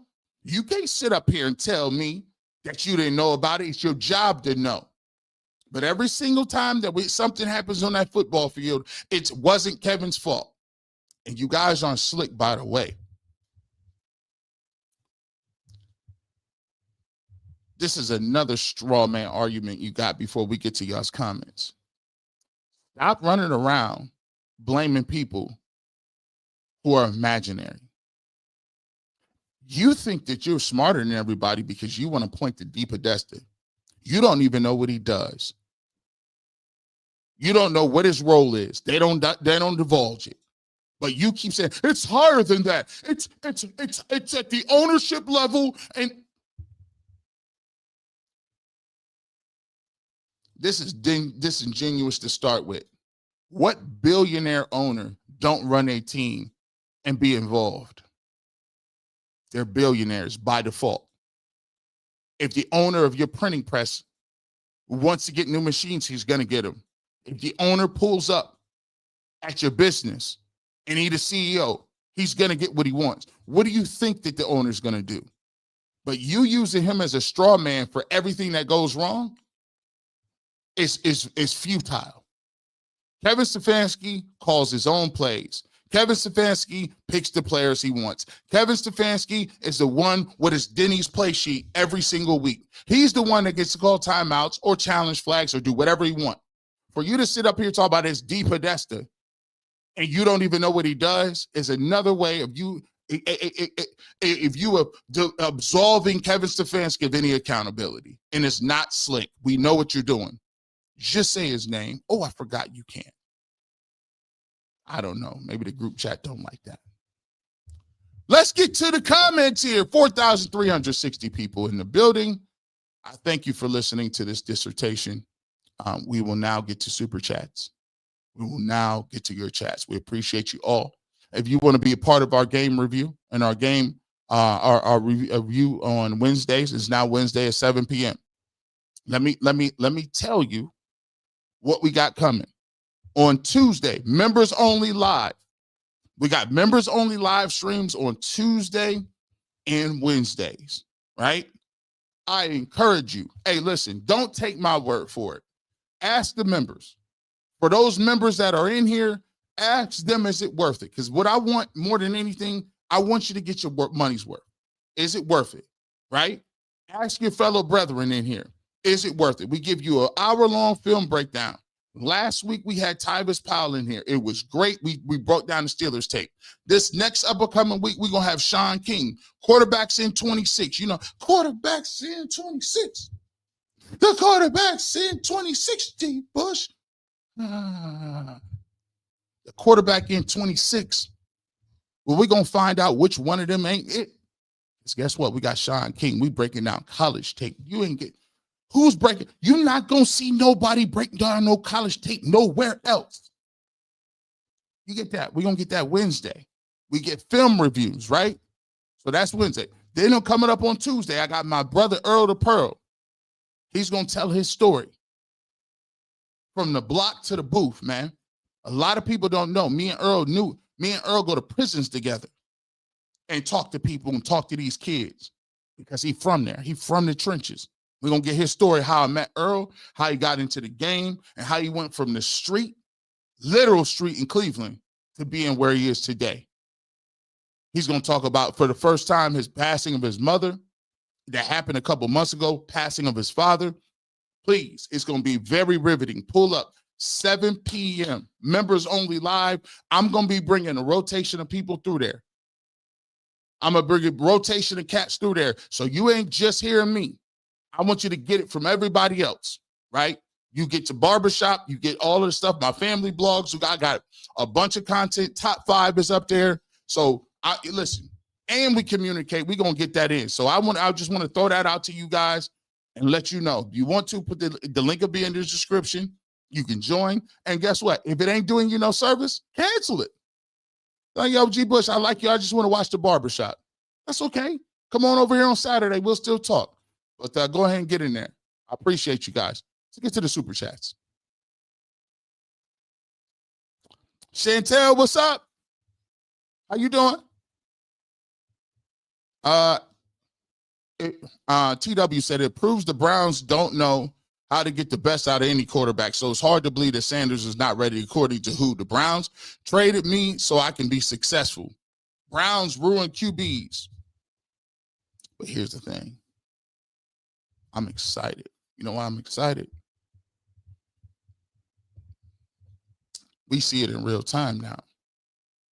So now, because what we've seen with Flacco, we're not trying to hear none of that stuff with Shedeur Sanders. They didn't disqualify themselves for the whole conversation. They don't know what they're looking at. I don't care what they think. They've disqualified themselves. You just made yourself look like a fool on national TV. And you want to tell us who ain't good. They're not qualified to tell us who's good. They're not at all. So for me, I'm going to wait my time. And we're going to see Shedeur Sanders in Cleveland.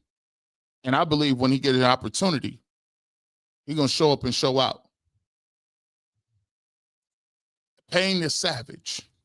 We see firsthand what a defibrillator can do to a team's culture in Cincinnati. It's time to Cleveland to time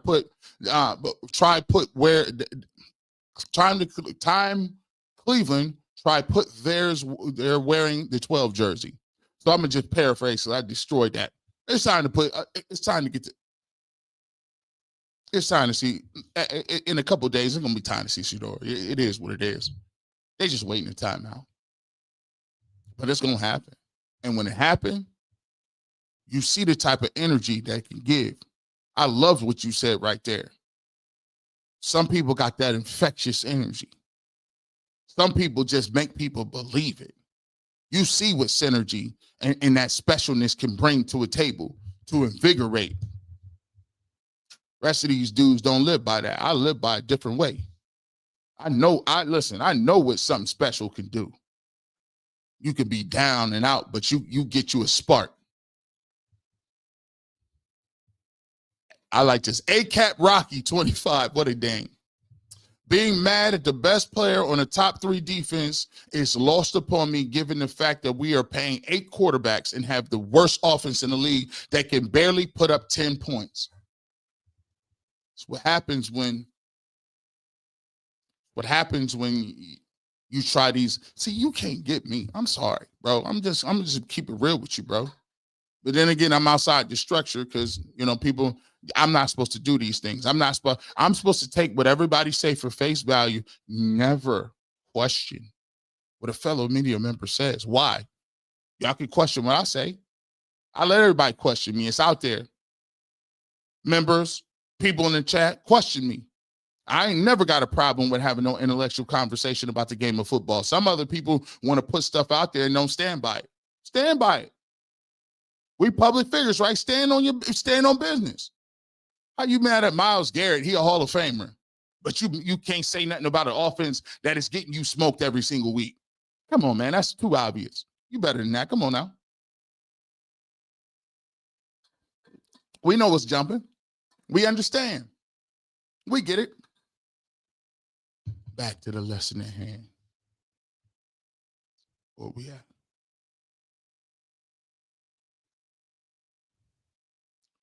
Alfonso, it's refreshing to hear a voice that cuts through the propaganda. To some, for some, it's refreshing. To some, it's like nails on a chalkboard. Because they like, oh no. Because what I'm doing is holding the mirror up. Don't get mad at the mirror. What do you see here? I'm just showing you what you see. But a lot of people in general are scared to change anyway. Let me tell you this. What you're saying is the entire, and people say, gee, Bush, man, you be always going against the media. You always talk about, I might listen. Like the people who report on this, the content, this is a content age. I won't even say media. Content is something that forces you to have an emotion or opinion. That's why the NFL is so popular, because they give you narratives and storylines 24 hours a day, 7 days a week, 365. And it'd be out of season. If there's no games happening, if there's no practices happening, and it's December or April or May and nothing happening, how do you think they get to 24-hour news cycle? When I was growing up, TV used to just go off. 2 o'clock in the morning and show the national anthem. Funniest thing Steve Harvey ever said. Back in the day, 1 o'clock, 2 o'clock, they play the national anthem and they go black or colored lines. Somebody got smart and said, hold on. Why don't we just extend that? I mean, because the longer we can keep them online and watching, the more advertising we can sell, right? Because it's going to be people that's watching. More money for us. I mean, they don't got to be. I mean, the games is what really count, but who cares? They'll forget about what we said in April or May, and don't count. The games count. So now the content game is different because that's what we do. We create content to get emotion out of people. But the different part about it is I just ain't for it. I still do content. I still do tell stories. I still try to be entertaining, but certain things I can't get into. Stay tuned. They more mad about the defense that keeps you in games when the coach is an epitome of self-destruction. Stay tuned. Thank you so much for the super chat. You tell on yourself every time they do it. And by the way, it's the Myles Garrett's greatest hits. They think it's low-hanging fruit. And the reason they do it is because they're trying to invoke an emotion out of the Cleveland Brown diehard fans that'll give cover. I'll write an article about Myles Garrett and why he's not a leader. Well, I'm sorry, bro. Those stories and articles don't work anymore. You know why? Because your coach was outed. It's the same reason I told you. We went to the moon, not because we wanted to have innovation, not because we wanted to do something greater. We went to the moon because we were scared the Russians went first and they was going to put a satellite up here and they had grandeur thoughts of sci-fi wars. So we said, oh no, we going to go to the moon too and going to do it quickly. Yeah, you know good and well. You do things because you got a motive to it. Like, come on, bro. Every single time there's an issue, it's a Myles Garrett story, not the 13.7 points you get in the game. Come on, man. Come on now. Christian Story. Talk that talk, G. Bush. I listen to you because you speak for Browns fans. You don't show allegiance to certain coaches or players except Shedeur. But we want the best for the Browns. Here's the thing about this too. And this is so crazy to me. When you talk about Shedeur Sanders, the only thing that I've asked for, is an opportunity to show he could play. I never said start him day one. The Cleveland Browns came to me and told me that there was a quarterback competition. But now they mad because I said it ain't a competition because he's throwing to trainers and water boys and towel guys and trash cans on the side. All I wanted is an opportunity. When he played well in the game, I got people that's telling me, oh, that don't count. I said, I want the same opportunity that Dylan Gabriel got. Oh, no, that's not possible. And then you go about making Dylan Gabriel the next coming of Steve Young. And it's like, bro, it's a big difference between third and fifth round.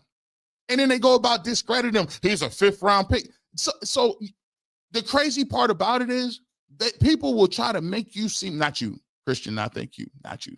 I like that Shedeur LOL. It was cool. But these folks ain't asked. Y'all the one came up with all the story and the vitriol and this, that. Nobody brought that up. All the kid done did is be here, be a good teammate and be here and practice hard. But the narrative stuff make you be like, come on, man. We asking for reps. He doesn't deserve reps. He's immature. He's doing things for publicity. Like, come on, bro. You telling more about yourself than you is anything else. That type of energy be wild, bro. I don't understand it. Men shouldn't be, I sound like Dame Dash. Men shouldn't be doing that. You should be hating like that, bro. Rodney Dinkins. G, you have to get that dude who sits on your right on the show. He's a straight clown. The one who, the one that got to pee all the time. Well, that could be a couple people. Tyvus be having to go to the bathroom a lot. Jason, dude, Dustin be having to go. Actually, to be truthful, when I was diabetic, like I used to like I've been walking and doing things. When I was diabetic, I used to have to go to the bathroom all the time, like on the show, and I didn't know that that's a sign of high, elevated sugar levels. So if you are a person, I'm no longer diabetic. I mean, I am, but it's under control. Due to losing weight and watching my sugar intake and being on a diet that I don't eat too much of the stuff that causes it. But if you're out there and you're a man or a woman and you are going to the bathroom frequently or you're excessively thirsty, that is a sign that you could be possibly having that. So there's just a little, I'm not a doctor. This is not medical advice. Please don't tell me, go see your doctor. I got to do this because people like G. Bush told me that. No, I'm not a medical doctor.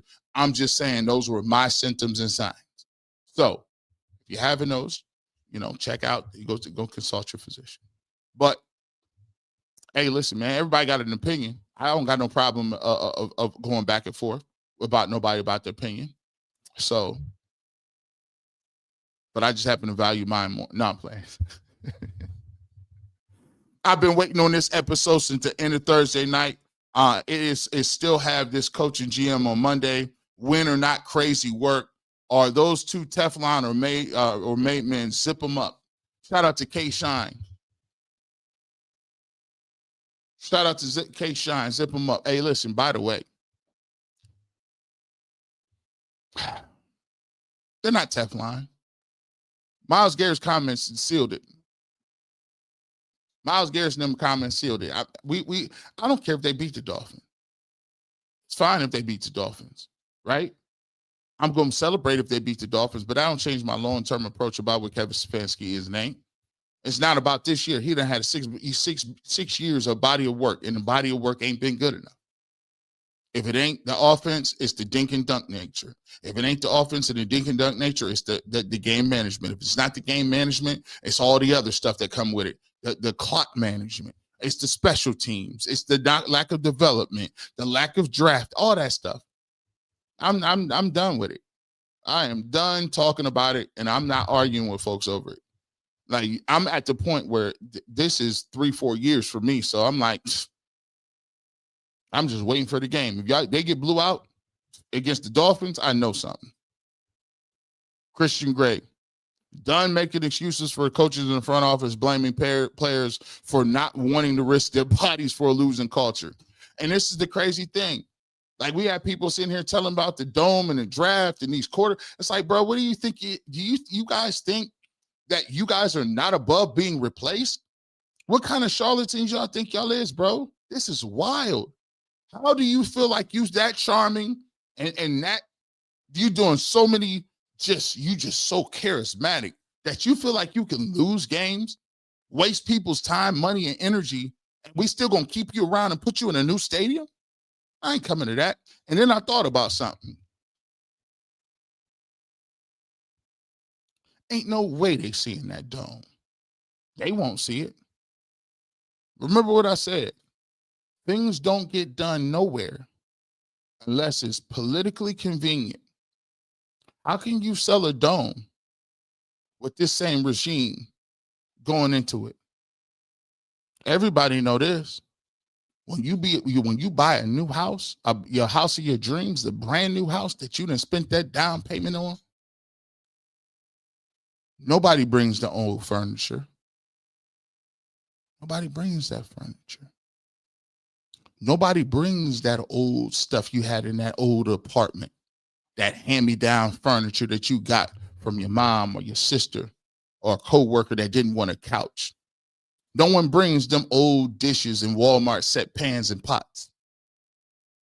When you get you a new house and you got it to get the new house, and you done walk people through, and you done seen it, and you already know what kind of upgrades you gonna do on them new wood floors. You ain't bringing that old sofa over here.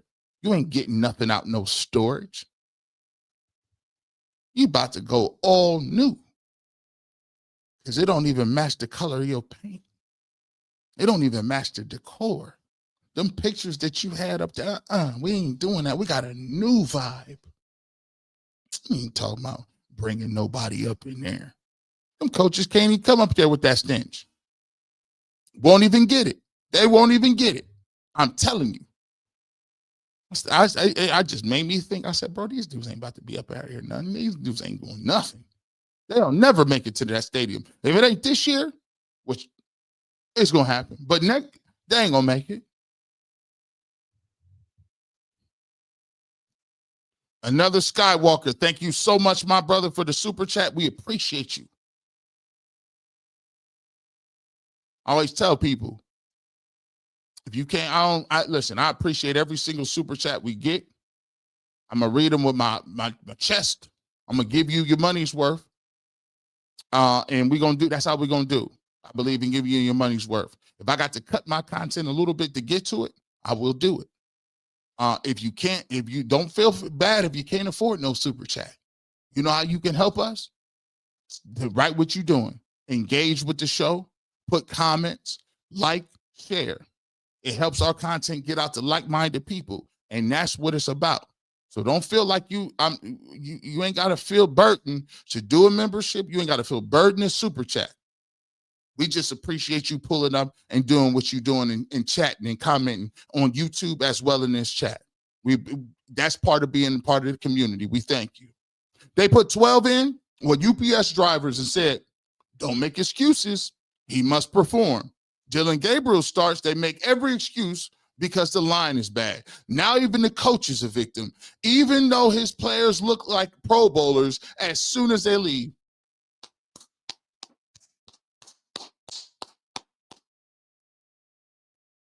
Beautiful, another Skywalker. That's how you go right to the point and get to him. Writing all these excuses. Now that victim game is corny. Now how you a victim and you a head coach. And you a play caller. Nobody didn't call Alex Van Pelt a victim when he won Coach of the Year and they fired him.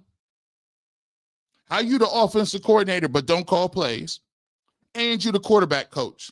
The quarterback that you coach was Joe Flacco. He won comeback player of the year, and your head coach, who actually does call the plays, won coach of the year. But I got fired? Kevin been scapegoating people from the jump. He been scapegoating people from the jump. He put Baker back out there hurt. They play your way out of this position. We ain't paying you no money. We pay your way out of it. He knew he was hurt. And they was paying Case Keenum $8 million to be a backup. Case Keenum came in on Thursday night and won a football game against the Denver Broncos. He came in and won that football game. And the next week, Kevin Stefanski put Baker right back out there, hurt. Why you got the most expensive backup in the league at $8 million and won't use him? You know why? Because he wanted him to play his way out of a position, which Baker did. And when he played his way out of the position, they said, well, now you proved we're not going to give you that money. He been doing that. Traded Odell in the middle of the season. It ain't the first time. They traded Odell. They cut Odell, sent him out to the Rams, and he had more touchdowns with the Rams in 6-7 games than he had his entire time in Cleveland. And they traded him and cut him because he had the nerve. Somebody had the nerve to show why Kevin Stefanski couldn't get Odell Beckham Jr. to football at all. So you know what they did? They jettisoned him. Get up out of here. I'm just saying. Julian Anthony. LOL. Q went crazy on Garrett too. It was weird. What are you going crazy on Myles Garrett for? Like, what are you guys doing? These gymnastics is crazy. Like, it's very telling. What are you talking about? You're not rooted in reality. So somebody said it like this. It's like your house is burning down. It's like your house is burning down. And instead of you telling your kids to get out the house, you notice on the way out the back door that the kid didn't put the dishes away. And you turn to him and say, I'm so disappointed to you. I'm so disappointed. I told you to put those dishes away yesterday, and here they are sitting in the sink. And everything around your house is burning down. The whole house is engulfed in flames. Your life is in danger. and you so petty, short-sighted, and ridiculous, you talking about your kids didn't put the dishes away? That's you complaining about Myles Garrett when all of this other stuff is happening. It don't make you look smart. It make you look like a fool. Why? Kevin's not going to put you on his staff. He's not inviting you to a cookout. No one's going to say, you know what, you're so well thought out. We're going to put you on with us and we're going to have you do the Browns countdown. Boy, I tell you, don't hold your breath, people. Everybody's going to be on everybody's on the internet. Ain't no more, Pat McAfee started on the internet. I'm going to make it to Sports Center one day. No. They done got all rid of those. All them people up there, they doing what we doing right here, over here, but not as good. I'm just playing. Some of your stuff I like. I'm just playing. Saturday, JOK almost lost the rest of his life playing for this ungrateful fan base in the media. Look how quick they moved to Carson. Miles sees it. Listen, NFL stands for not for long. All them thoughts and prayers. Remember, I just showed you a thing about how people will say a lot of things and you know they ain't true. Say a lot of cliches and you know they don't mean it. But what you have to do is you have to think. They got to make people think that it really hit them. And folks don't care nothing about that. It's a gladiator sport. Long live the king. The king's dead. I'm the new king. Everybody liked the gladiator champion until he get beat by the new champion.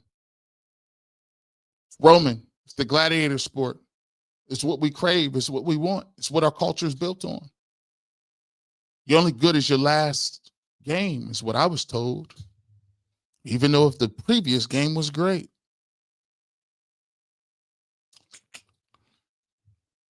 Christian Story. What a name.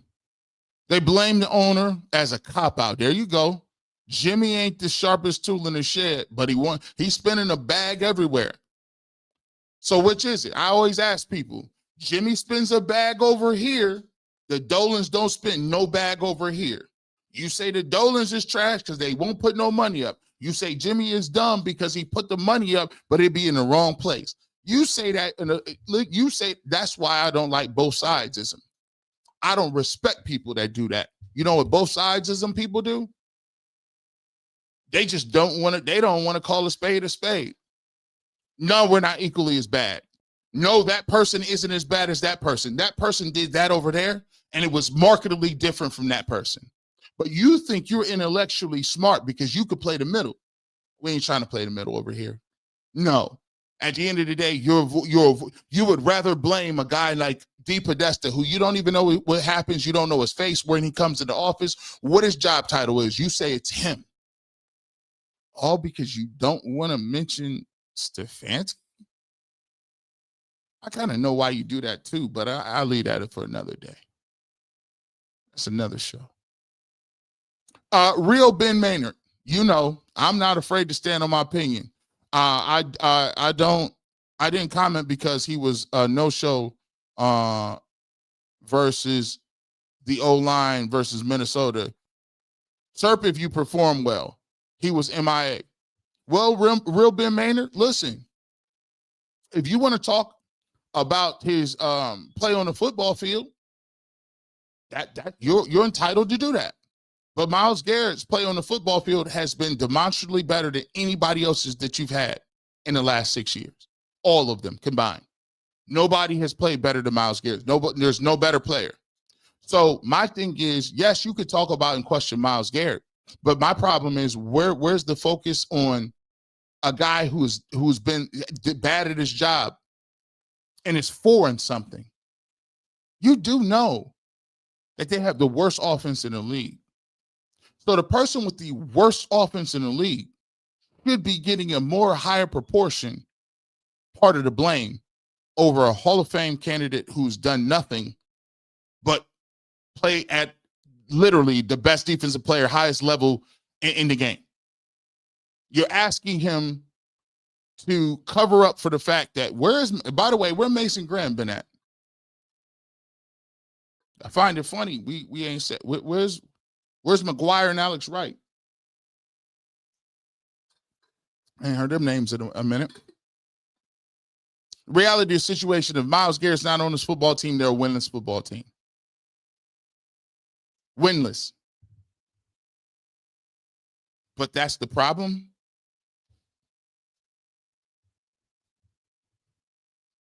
Why is it so hard for Kevin and his staff to be authentic? Some people ain't authentic. Some people ain't real. Some people think analytics departments at the worst think that people are broken down into numbers and spreadsheets. And when you operate as people as numbers and spreadsheets on numbers and people on a spreadsheet, and that you can get anybody, anything, you neglect the fact that this is a human sport and a human society. You need human beings to be able to do your job. You need people to feel like you care about them, that you have their best interest at heart. Not saying that they don't do that in some respects, but they don't know how to communicate. It's a corporate atmosphere. In corporations, they don't see people as they see profit and losses, control and lack of control. That's what they value, not winning.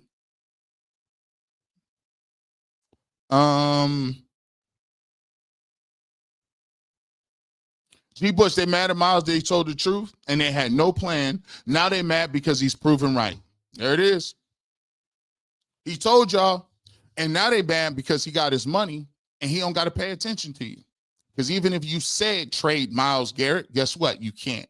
The cap hit is devastating. You won't be able to field a team. So Myles Garrett is basically telling everybody, shut your mouth. Hear what I'm talking about. I'm doing a radio show now. See how I like it? How you like these apples? I ain't heard that in a minute. Who says that now? What up, G. Bush? David Walker, we appreciate you, my guy. Raymond, we appreciate you as well. Dapper Daddy, we appreciate you. I had to say it because I want to make sure I call your name out. What up, G. Bush? I'm a new subscriber, and I'm worried about Shedeur. Trade him to the Rams and Raiders so it can be legendary. They say some would rather lose in their way than win somebody else's. I agree with that. Here's the thing. We can't trade him, dog. Any trade's got to come through G. Bush. The Jets called the other week ago. I said, kick rocks. The Bengals called a few days ago. I said, we're not going. We at the doorstep now. I done weathered the storm. Kevin Stefanski is a lame duck coach. My goal is, hey, listen, get a play calling to Tommy Reese. Let's cook, and let's see what Shedeur going to do. I need my shot. I need to see him. If he's going to get his chance, he's going to get his chance to be legendary right here first. I ain't sat here and watched this for nothing. All the pain of seeing Flacco balling and Baker balling, and you don't even know. People talk about, Deshaun's washed. I don't know. I don't know anything anymore. I'm rethinking everything with this team, especially when it comes to quarterback. Kirk Davis. What the HE double hockey sticks is watching our receiver room is cheeks. Our offensive line is cheeks. Playbook, cheeks. Stefanski, mad cheeks. Barry, extra cheeks. I had to throw some extra words in there, Kirk Davis, because I couldn't agree more. What is he talking about? That's the level of propaganda that the Browns is putting out. But it's great because you use that against him.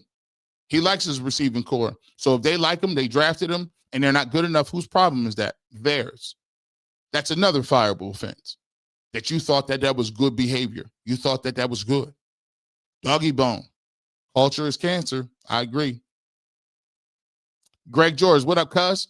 Fire everyone from the offensive staff, scouting department, GM staff, analytics, entire staff. Man, fire anybody that has a O or F in their name. That's crazy. That's offense, front office. Leo King Jones, Dylan is going to see the same defense every week, and Judkins is going to suffer because of it. And if you want to see why Dylan Gabriel is not performing well, check out those blogs. I got some right there with Tyvis Powell. He's not taking shots downfield.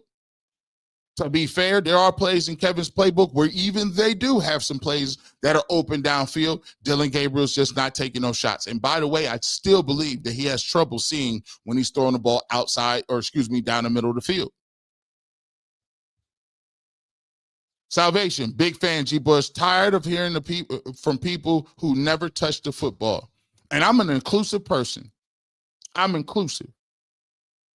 Listen, I don't believe that you need to play football in order to know what you're talking about. The only prerequisite I have is do the homework, do the studying. Stop telling me what other people told you, or I'm not an analyst. I trust so-and-so. I don't trust nobody. I don't trust myself. For real. Human nature is flawed. We are all flawed. I am flawed. There are times you don't want to do something. There are times you get lazy, complacent, tired, angry, upset. I don't trust myself, nor should anybody else. The human nature and human condition is that we are truly flawed. Sometimes you get stupid stuff to come around across your mind, but what the heck? Devil, you need to shut up. You playing too much. Why do I even think of that? Listen, trust myself. But what you can trust is those who are diligent that fight through those things and always say, I am not the end all be all. I am not the end all be all. I told you on this channel multiple times, you may like the way I talk, how I move, what I say, but you shouldn't even take what I'm saying for face value, everything I say.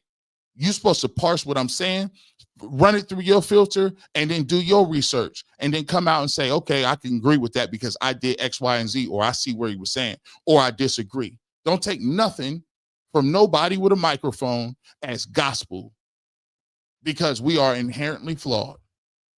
And I'm telling you that straight up. All of us, everybody with one of these mics. Preach, G. Bush, James Mace Jr. We appreciate you, man. I'm trying to. Booch Wyatt. It's always the same type of people going off on the players being fed up, giving shut up and dribble vibes. But I won't go there. You know how they get when they take it there. Hey, bro, I told somebody back when that was a popular term and phrase, when you can see, this is what happens in America. We have phrases that people say, and then you can get that off. But I told somebody, if you tell me shut up and dribble, you might as well call me out my name. Because you trying to tell me, you trying to dehumanize me as a human. Like I'm only here for your entertainment purposes. Like I'm supposed to tap dance and make you feel good about why life is bad. You better stop playing with me. I take that as you might as well call me at the highest levels. Let somebody listen. Yeah, we don't. And then, you notice that shut up and dribble stuff kind of dissipated because they learn, oh, we can't say that. They done caught on what that mean. Uber driver, what brand of glasses do you have on? These are called Ditas. Now, here's the thing. I got these from Eye Candy. Shout out to Eye Candy. It's two different places around. I like their glasses because they're very, see, I like big glasses. I like the big joints. I like my glasses to look like goggles. And I got a bigger face. I'm trying to lose my face a little bit, but I got a bigger face. So I can't be having these little pencil teacher glasses. So I like the big, thick frames. You know what I'm saying? I like my glasses be accessories. So shout out to Eye Candy, man. That's the place you go. It's a dope place. Make sure you check that out. Salvation, Myles calling out the coaching in front office is real leadership. There you go. Hashtag 330. Speaking truth to power. He ain't been wrong. He also said, I don't know what y'all talk about. Shedeur Sanders been out here before and after practice. I'd be going by the coach's office and be seeing him in there. Okay. G. Bush, doggy bone. I bet the same bull they keep selling to people, they did the same to Myles. Management. We're going to bring some people in to win Myles, a.k.a. here's some money now, shut up. And the problem is when they gave him the money, they figured out that they couldn't shut him up because that's the way it works. Now he got the money. You can't cut him or trade him. So now they're like, oh, I'm salty. Crystal, when a woman's fed up, it ain't too much to talk about. Now, listen, when a woman fed up, running out of love, whoo, it's like running out of love. Should be sitting at that dinner table looking crazy like this, disinterested. Remember, she used to, when your girl stopped making you a plate, you might as well chalk it up, bro. When she stopped making you a plate, or she make you the plate, but she be low-key slamming the drink down, doing the drink like this, sliding the drink over. Take this. She used to ask you, so we got orange juice, coffee, water, tea, diet, soda, apple juice, a smoothie. I can make you a smoothie too. But she started to be like, hey, listen, the drinks is in there. It's a wrap, bro.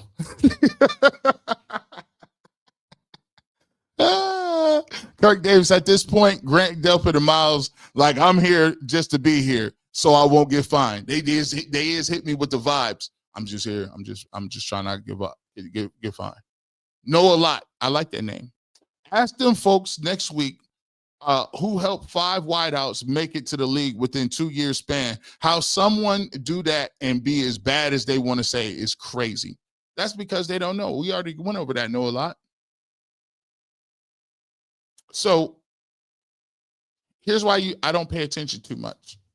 So you say, did you watch him in college? No. Well, that's strike one.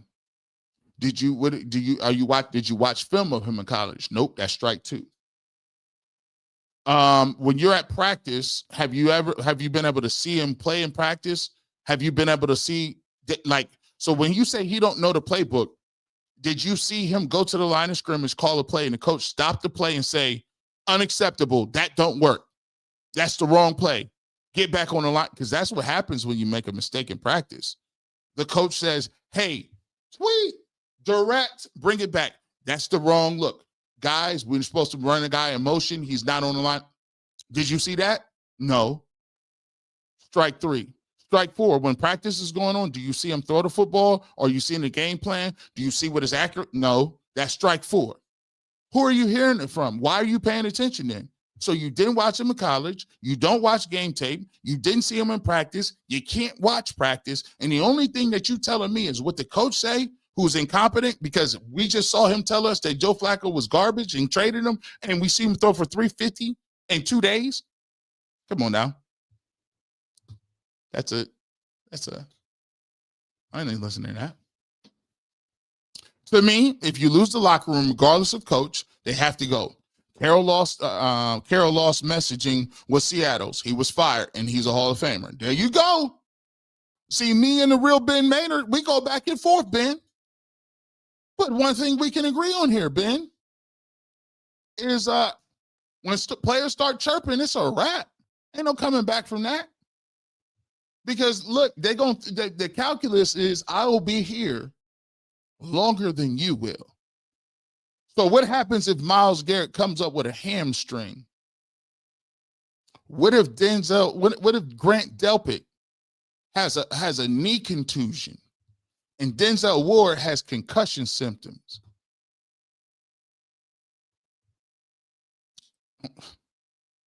You see, I don't want to go there because y'all gonna start accusing these folks, but I'm just saying, what happens? Miss Bell 70 means Mary Kay is lying about the recent, seeing how accurate Shedeur throws now. She's telling you what he did in training camp. He's been accurate. I mean, I was confused. I was like, wow. No, Shedeur's always been accurate. His stats have said that since, ever. If you've watched him, he's always been that. If you watched him the first game of the year, with no reps, he was accurate, throwing the ball between 3-4 people. I don't know why was this left out? Emmanuel Johnson. Hey, G, just got in. You see the part where Mary Kay asks Myles if he sees anything on and off that gives him hope? He says something alluding to young guys that are ready and ready to make plays. You know who he want. I've been saying it. We covered that on my members only live stream. Myles Garrett been saying you're trying to see something. Why do you think that they took that piece off the board? I mean, this is looking bad. Don't come out here Saturday, Kevin. Don't come out here playing. It's going to be windy. It's going to be rainy. It's going to be looking like nasty work. You better get your mind ready. Jonathan McGriff, G. Bush, I'm proud of you, brother. You kept your composure. I really thought you might lose it, but you handled it well. A Buck fan, thanks for Baker. Kevin Stefanski is the Bucks in the Ring of Honor. Nah, there's one thing that I never do. This is light. Let me tell y'all something. I work regular jobs. You think this is hard? All I'm doing is going back and forth about opinion about a game of football. That's it. Why would I crash out? There's nothing to crash out about. I get an opportunity to do what I love to do and sit here and talk and build an audience and a community of people that want to be entertained and hear me tell stories. Why would I crash out? Ain't nothing to crash out about. And by the way, when you write, you unbothered. Pickett, correct. Flacco, correct. So far, it looked like I'm correct on Dylan Gabriel. I told you, go ahead and put Bailey Zappi out there. Let him see what's going to happen. They quickly made a decision that Shedeur would be a backup. Like that. And I told you when that happened, why you think we would be doing victory laps about being the backup quarterback? I told you Kevin's offensive playbook was trash way before this, before Shedeur was here, before Deshaun Watson was here. I got the videos. See, here's the reality about me and different other people. I got over 500 videos. 5 individual 100. So what I'm saying is documented. It's sealed in the archives. You Johnny-come-latelys, maybe y'all just pulled up. Maybe a lot of dudes, I know a lot of dudes that came from the major places down here now, and they don't do no individual shows. I do UCSS 5 days a week. I do the Bleacher Report 4 days a week. I do Ultimate Browns once a week. I do the Barbershop. I do the Browns post game. I do the Barbershop post game. I do the film review. I do another members only Listen, my videos is there.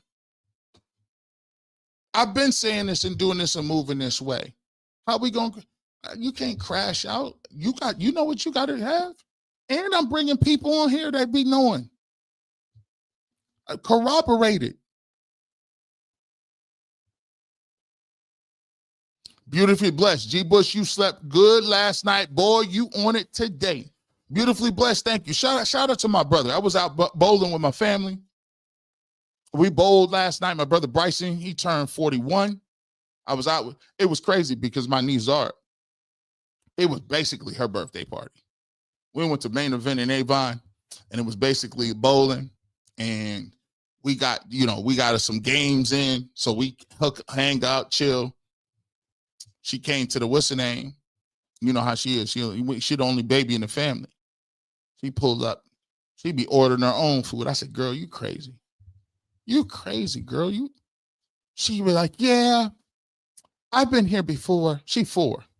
I've been here before, and I had the mac and cheese. It was good.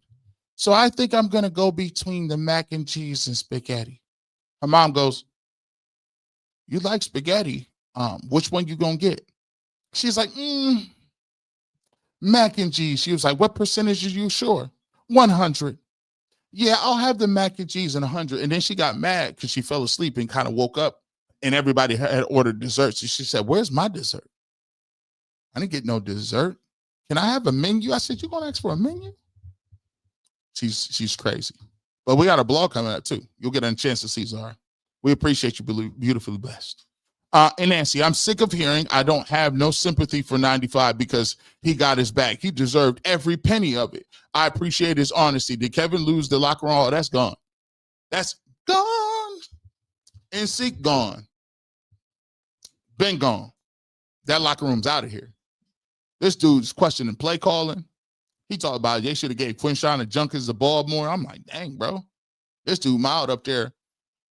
He out there telling more than, I don't know, bro.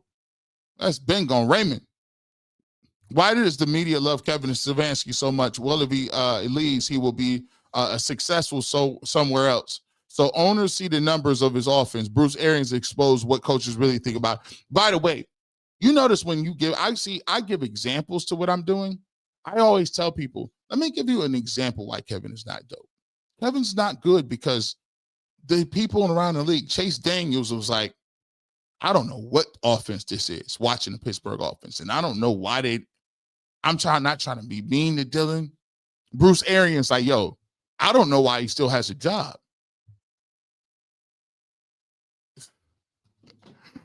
And he was the quarterback coach for Roethlisberger, Tom Brady with the Buccaneers. Like, come on. Every time you say that, but we feel like Kevin will get a job tomorrow somewhere. Who cares? I don't care if he get a job at the gas station, 7-Eleven. I don't care if some other team is foolish enough to make them his head coach. I wish him all the motion. I wish him the most success in the world. But he just got to go for my squad, though. He got to go. Salvation, just because Barry's playing chess don't mean he winning. Hey, that's another thing. You playing a dangerous game because your drafts ain't been hitting either. Your drafts is kind of, sort of. No, but here's the thing. The big chip in the back of his pocket is the owner already said Shedeur going to play. And if he plays and he plays well, they're going to mess around and try to give Andrew Berry a lifetime deal after this fiasco. The messed up part about it is Kevin Stefanski was smart. He would understand that too, wouldn't he? Wouldn't he? Miss Bell 70, I'm 70. I've been watching football 52 years. Hearing Kevin Stefanski say a fair quarterback competition, I call BS and knew this was going to be a you-know-what show. And they haven't failed me. You're right. You're right. Shout out to Miss Bell. It's a blessing to touch down on 70. It's a lot of people that don't get to see that. So we appreciate you to many more to you, Miss Bell. To many more. Miss James Mace Jr., not Stefanski trying to sell you sea moss. Oh, yeah, bro. Rubbing all on your neck. My grandma used to have this thing called liniment. J.D. Watkins. And it was like, I remember my neck was hurting. She said, put some of this liniment. Now, this stuff, if you know, put it in the chat. When you put that liniment on, it's worse than icy hot. I'm like, bro, this is a mix between moonshine, icy hot, and Myoflex. But it penetrates your muscles. I got sore because I was hitting that 2-a-day practice in high school. They put some of this J.D. Watkins on, boy. It wouldn't come out. My neck was just on fire. I said, I will never do this again. Selling that. So I'm like, yeah, this is good for everything. You just soaking this. I'm like, bro, this is wild work. If you know, you know. G. Bush, did he break Deshaun Watson? Darvis Harvey, I'm going to tell you this. A lot of people will tell you why Deshaun Watson was that bad. And look at the rest of the quarterbacks that were that bad. And all of the quarterbacks have been looking that bad. DTR played 1 touchdown, 10 interceptions. He didn't even know he was playing half the games. He came to the stadium. I didn't know I was starting today. Deshaun Watson looked bad. Joe Flacco looked terrible this year. The common denominator is Kevin Stefanski. But the reason people don't really like Deshaun Watson a lot, to be honest with you, is because Deshaun Watson to them was the reason that Baker Mayfield was no longer here. And so that plays a role in it. Some of it is, I don't like the allegations. That plays a role in it. Some of it is, I don't like the fact that they gave up all them draft picks to get him. That's it. And the next part about it is, people in Cleveland, I'm going to be honest with you, they don't be liking outsiders like that. When you get somebody, think about it like this. The second we get a player from another place or trade for him, the first thing that they want to say is, are you bought into Cleveland? Or you never wanted to be here? Or why are you here? I don't like this guy. We didn't draft him. He's from a big city. Why does he wear those cleats? Why, look, bro, you wore a different city's hat. Like, we just be doing stuff like that, bro. So a lot of it be like, you gotta pledge allegiance to Christmas Ale, Great Lakes Brewery. You got to go to the Rock and Roll Hall of Fame. You can't wear no other hats, even though you live there and we're from there. And you got to say, I'm prepared to live in Cleveland the rest of my life. Yeah, that's the way it works. They got mad at LeBron James for saying he was from Akron, not Cleveland. His birth certificate says Akron. I'm from Canton. You gonna get mad because I'm from Canton? What kind of ideology, y'all? Never mind. Keep going. Kevin's egos will destroy DG's career, not to not play Shedeur. Ms. Bell, let me tell you something. I think that's out of his purview. I just simply don't think that it's in Kevin Stefanski's hands anymore. When they traded Flacco, I think the writing was on the wall. It was a matter of time before Shedeur plays. I didn't know if y'all remember, but the movie Idiocracy, but that reminds me of the Browns front office. It reminds me of Dumb and Dumber too.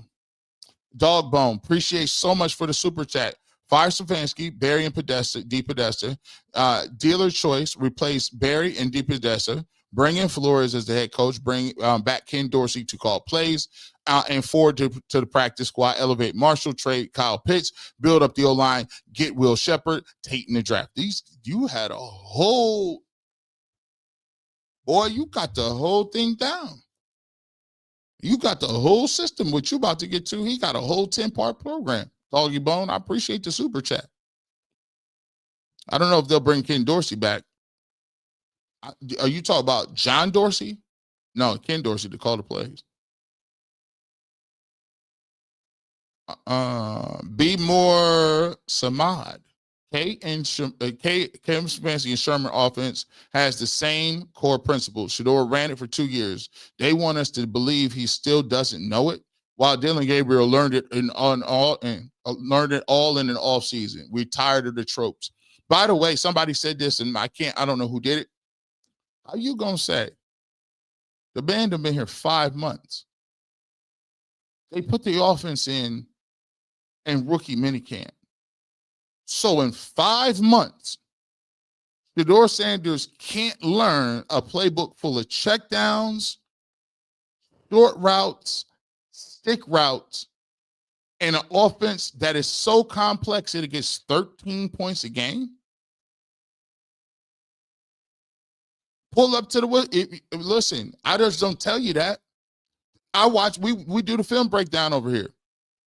There is nothing complex about their offense, and if you want to know why, pull up on Wednesdays. We'll tell you at 7:00 and show you with our own 2 eyes why it's not groundbreaking. But they trying to tell you they can stop. You don't know it. Elogenesis. When you have imitation, you get limitation. Kevin Stefanski. Shedeur is the truth. Cleveland media and some fans are so intellectually dishonest. I would just like to tell them like this, my guy. Just say you don't like him. Just say, I didn't know much about him, don't like him, I came over with him. At least I can respect you. I can respect what you're saying, but don't hide behind all that other stuff. Dawn Adams, this was a master class. Thank you, sir. I appreciate the time and effort and energy that you guys took. So watch me. You could be anywhere in the world, but you're here with me. I appreciate that. Be more Samad. Ask Jason, etc. why Kevin Stefanski and Shedeur dropping back behind the 4th string line. When was he calling quick outs for Dylan Gabriel? By the way, somebody said this is even, I'll keep giving credit. I think, who says this? Who said this? I can't remember. I'm gonna give you credit for it. It's gonna come to me. He said, how is it that Dillon Gabriel can get sacked 6 times with the first team offense and nobody says anything? But Shedeur gets sacked 5 times against guys that aren't even in the NFL no more, working at Giant Eagle and grocery stores. But somehow that was the worst game they've ever seen in their life. He was running back. He's going to get sacked. I told Chris Rose, shout out to Chris Rose. He said, he's just not going to be ready. I mean, it's going to be really bad. I said, Chris, Dillon Gabriel got sacked 6 times. What is Shedeur going to get sacked 12? No, I didn't say that. No, you're alluding that it's going to be somehow devastating. I done watched every bad quarterback play for the Cleveland Browns since 1999. It's not, ain't no way you go. The bottom line is, if you get in that football game, you ain't got no other recourse. Because if he balls out, I can't listen to you no more. I can't, bro. Stefanski I done already wrote him off. But I'm going to tell you, what are you going to do when he actually plays well? I don't know. Who's that speaking G. Bush in that clip? Man, they speaking in them clips, man. Bond look better with Joe. He looks lost with Dillon Gabriel. Well, I'm going to say, listen, the offense looks kind of lost, period. I mean, I watched the game at a watch party, and it was unimaginable. Like, I was just like, these guys ain't close to scoring no points. Mary asks, great content, G. Talking football with psychological twists. Keep cooking. Oh, yeah, fire Stefanski. Let's go, Shedeur. Mary S. got the best profile pick on the game. Bro, that is the epitome. When I think of see you, auntie, that is the epitome of it. Right there. That photo. How come everybody's sources are believable over Eric Dickerson source? Invite him to the barbershop. I might have to do that. You know, I take all the, hey, listen, if you want to see somebody on the barbershop, email us. Fifth Dimension Media 1@gmail.com. We'll reach out to him. You want to see a guest? Fifth Dimension Media 1@gmail.com. We will reach out to him. Alfonso said that. That's who said it. Alfonso was that guy. I told you I was giving you credit for it. He said that. Thank you for the shout out. I appreciate you, G. Bush. I knew it was. D is T. The defense is tired of being for the L. Blamed for the L when the O can't score. I know what you mean. Basically saying the defense is tired of being blamed when the offense is garbage and can't score a point. So Kirk Davis is absolutely worth it. Y'all go subscribe. Appreciate you, Kirk. Somebody else did that. Quinn Howard, thank you so much for becoming a member. Do not become a member if you hate the truth. There you go. You're right. The membership ain't for everybody. I mean, because what we going to do, we going to talk. But here's the thing about the membership, too. There's nothing that I say on the membership that I don't say here. So it ain't no place where we come over there and we just hate on people.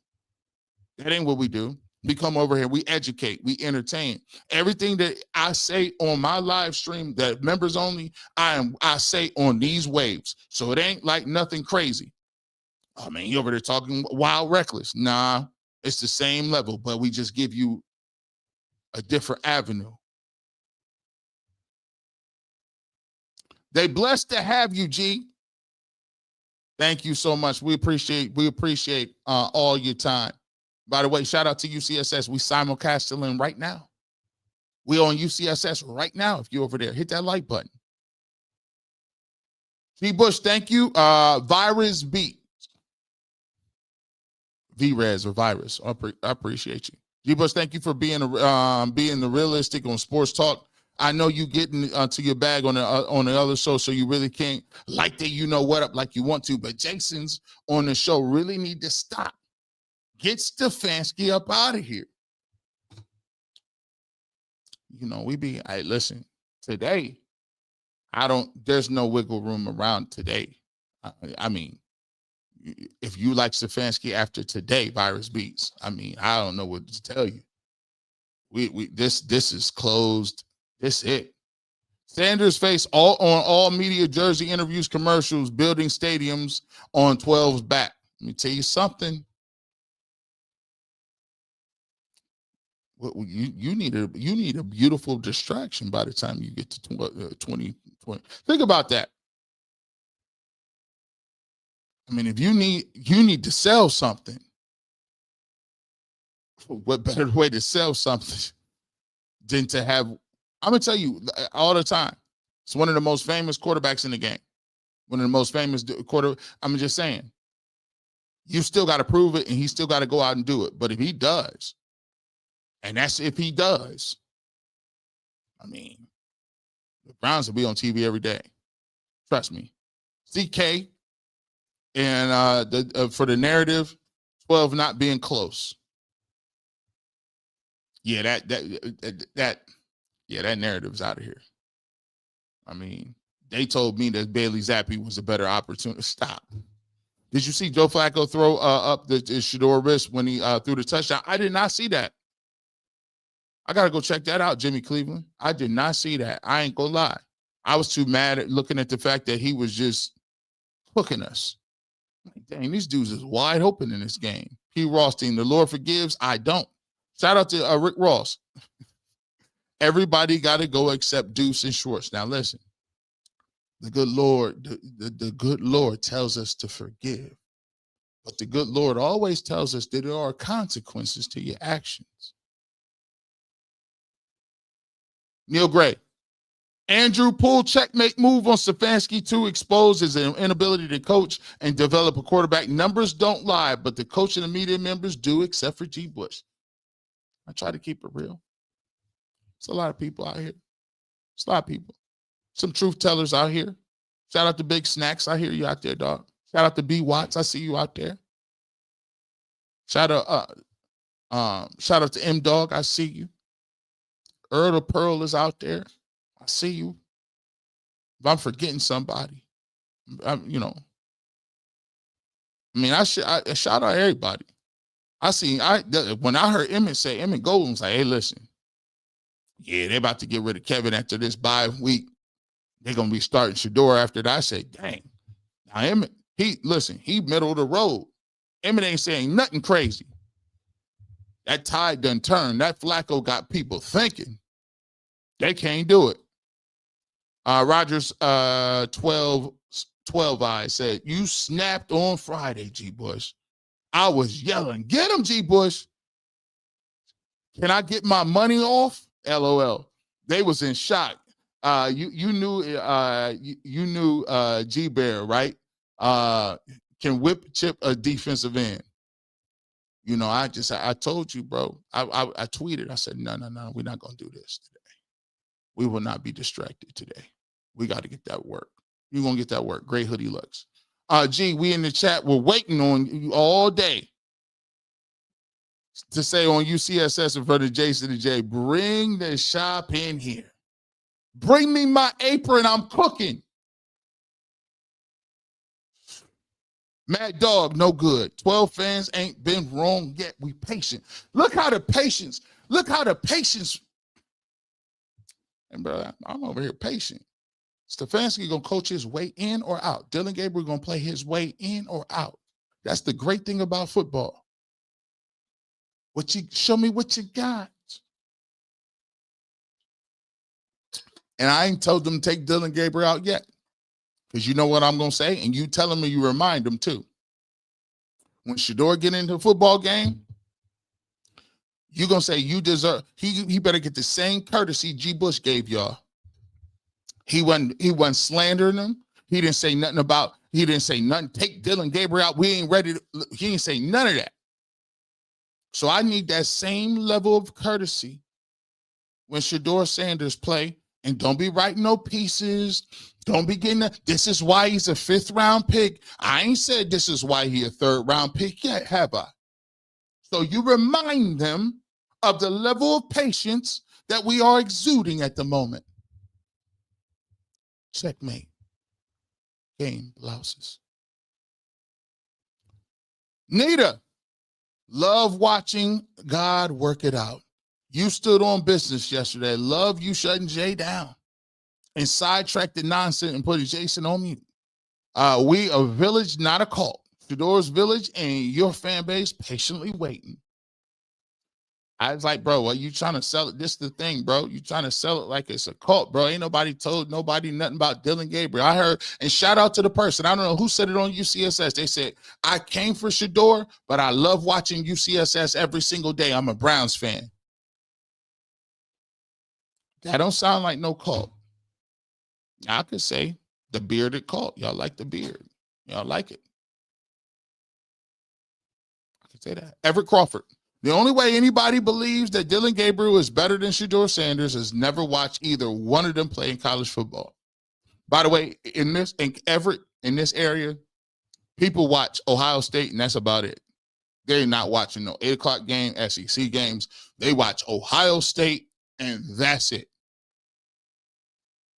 Nancy, 12 out there trying to help, shout out to, save somebody in the community. He is giving a car. He gave a car. He was giving cars out. He always doing something in the community. You know what I'm saying? That's the one thing I mess with. I like people. At the end of the day, it's a football game. I'm about my people. I'm about trying to help people. I'm about seeing people prosper and do something good. I already done told you. When he went out and went to the projects like that, I said, he good with me. Best part is Flacco and Gabriel going to get him fired. 2 guys, Kevin picked. Lorenzo Carson. The messed up part about this, the ironic part is you got one guy on this roster that could save his job. Can you imagine if he just was like, yo, we like Shedeur, we like what he's gonna do, and we excited for him. And then he goes out and plays well, he gonna have you looking like a genius, right? You don't even get it. I'm going to scream to the rooftop. Airbnb for your head coach, his story and Shedeur's story is basically the same, and both sides of the clipboards. Eric Bieniemy is a tough coach. Eric Bieniemy done played at a coach at a high level, and he played for Colorado. That's crazy, right? Won the Heisman. Chris Harper. Yes, Barry drafts players, and they haven't panned out, but how are we not talking about the lack of talent development? Receivers have starved under Kevin Stefanski. All of them. There ain't, and by the way, if you was a free agent receiver, no free agent receivers. I done heard from the receivers. I done heard from them. I done heard from them. Don't nobody like playing in this JV little playbook offense. This little high school boot offense. I mean, he's just not that good at being creative about anything. Glenn Fields, just a reminder, you said you were referred to Shedeur Sanders as first talent, not first round talent, not 5th round talent draft pick. Yes, I did. I said I would take Shedeur Sanders at number 2. I said that's why people can't get me on that. You're just hyping him up. You're hyping him. I say, bro, go back and watch it. I said I would take him at 2. So if he went in the 5th round, why would you not think that I was going to say Shedeur should be playing, or I think he should get an opportunity? These people done lost their mind. What did you like? It's on record. So and here's the thing too. All that nonsense about pandering, y'all done lost. Listen, again. People that go in the football field and go through as much pain and injuries and the time effort they put into breaking this game, they don't pander. Ain't no such thing as pander. Why would I wouldn't sacrifice my credibility about what I'm talking about for nobody. I don't care if the president was sitting here. Bush, Obama, Biden, I wouldn't, it don't matter. Jimmy Carter can be up here. That's impossible, but I don't care. I'm going to say how I feel about it, bro. He's just doing that for, bro, ain't nobody doing that. Listen, I've been here very long. Nobody got to do nothing for no clicks. At the end of the day, what I do is I deliver what I believe is good, consistent content about what I think is right and wrong. And if you resonate with it, awesome. If you don't, We ain't got to agree all the time. Just look at the former Browns players that left Kevin and had better success of leaving the 95 offense, that 1995 offense. It all comes down to one person. Cecil Ford, the common denominator is Mr. Kevin Stefanski. Chantel Penton, G. Bush, why Stefanski don't like Shedeur? Is it because of Prime? I think we talked about this on the members only, Chantel. I think one of the reasons that Kevin Stefanski gravitates to Dylan Gabriel is because Shedeur Sanders is not what we would call a controllable individual. When you are on the field, a franchise quarterback, the Joe Burrows, the Josh Allens, the Lamar Jacksons, those people are in control of what they see, and the offense goes as they see. Shedeur Sanders is going to take shots downfield. Shedeur Sanders is going to take chances. You have to take chances in order to be a franchise quarterback and to play at a high level in this league. All this protect the football stuff and check it down if it ain't there. Kevin Stefanski likes his offense. He wants his offense to control what they're doing and dictate everything.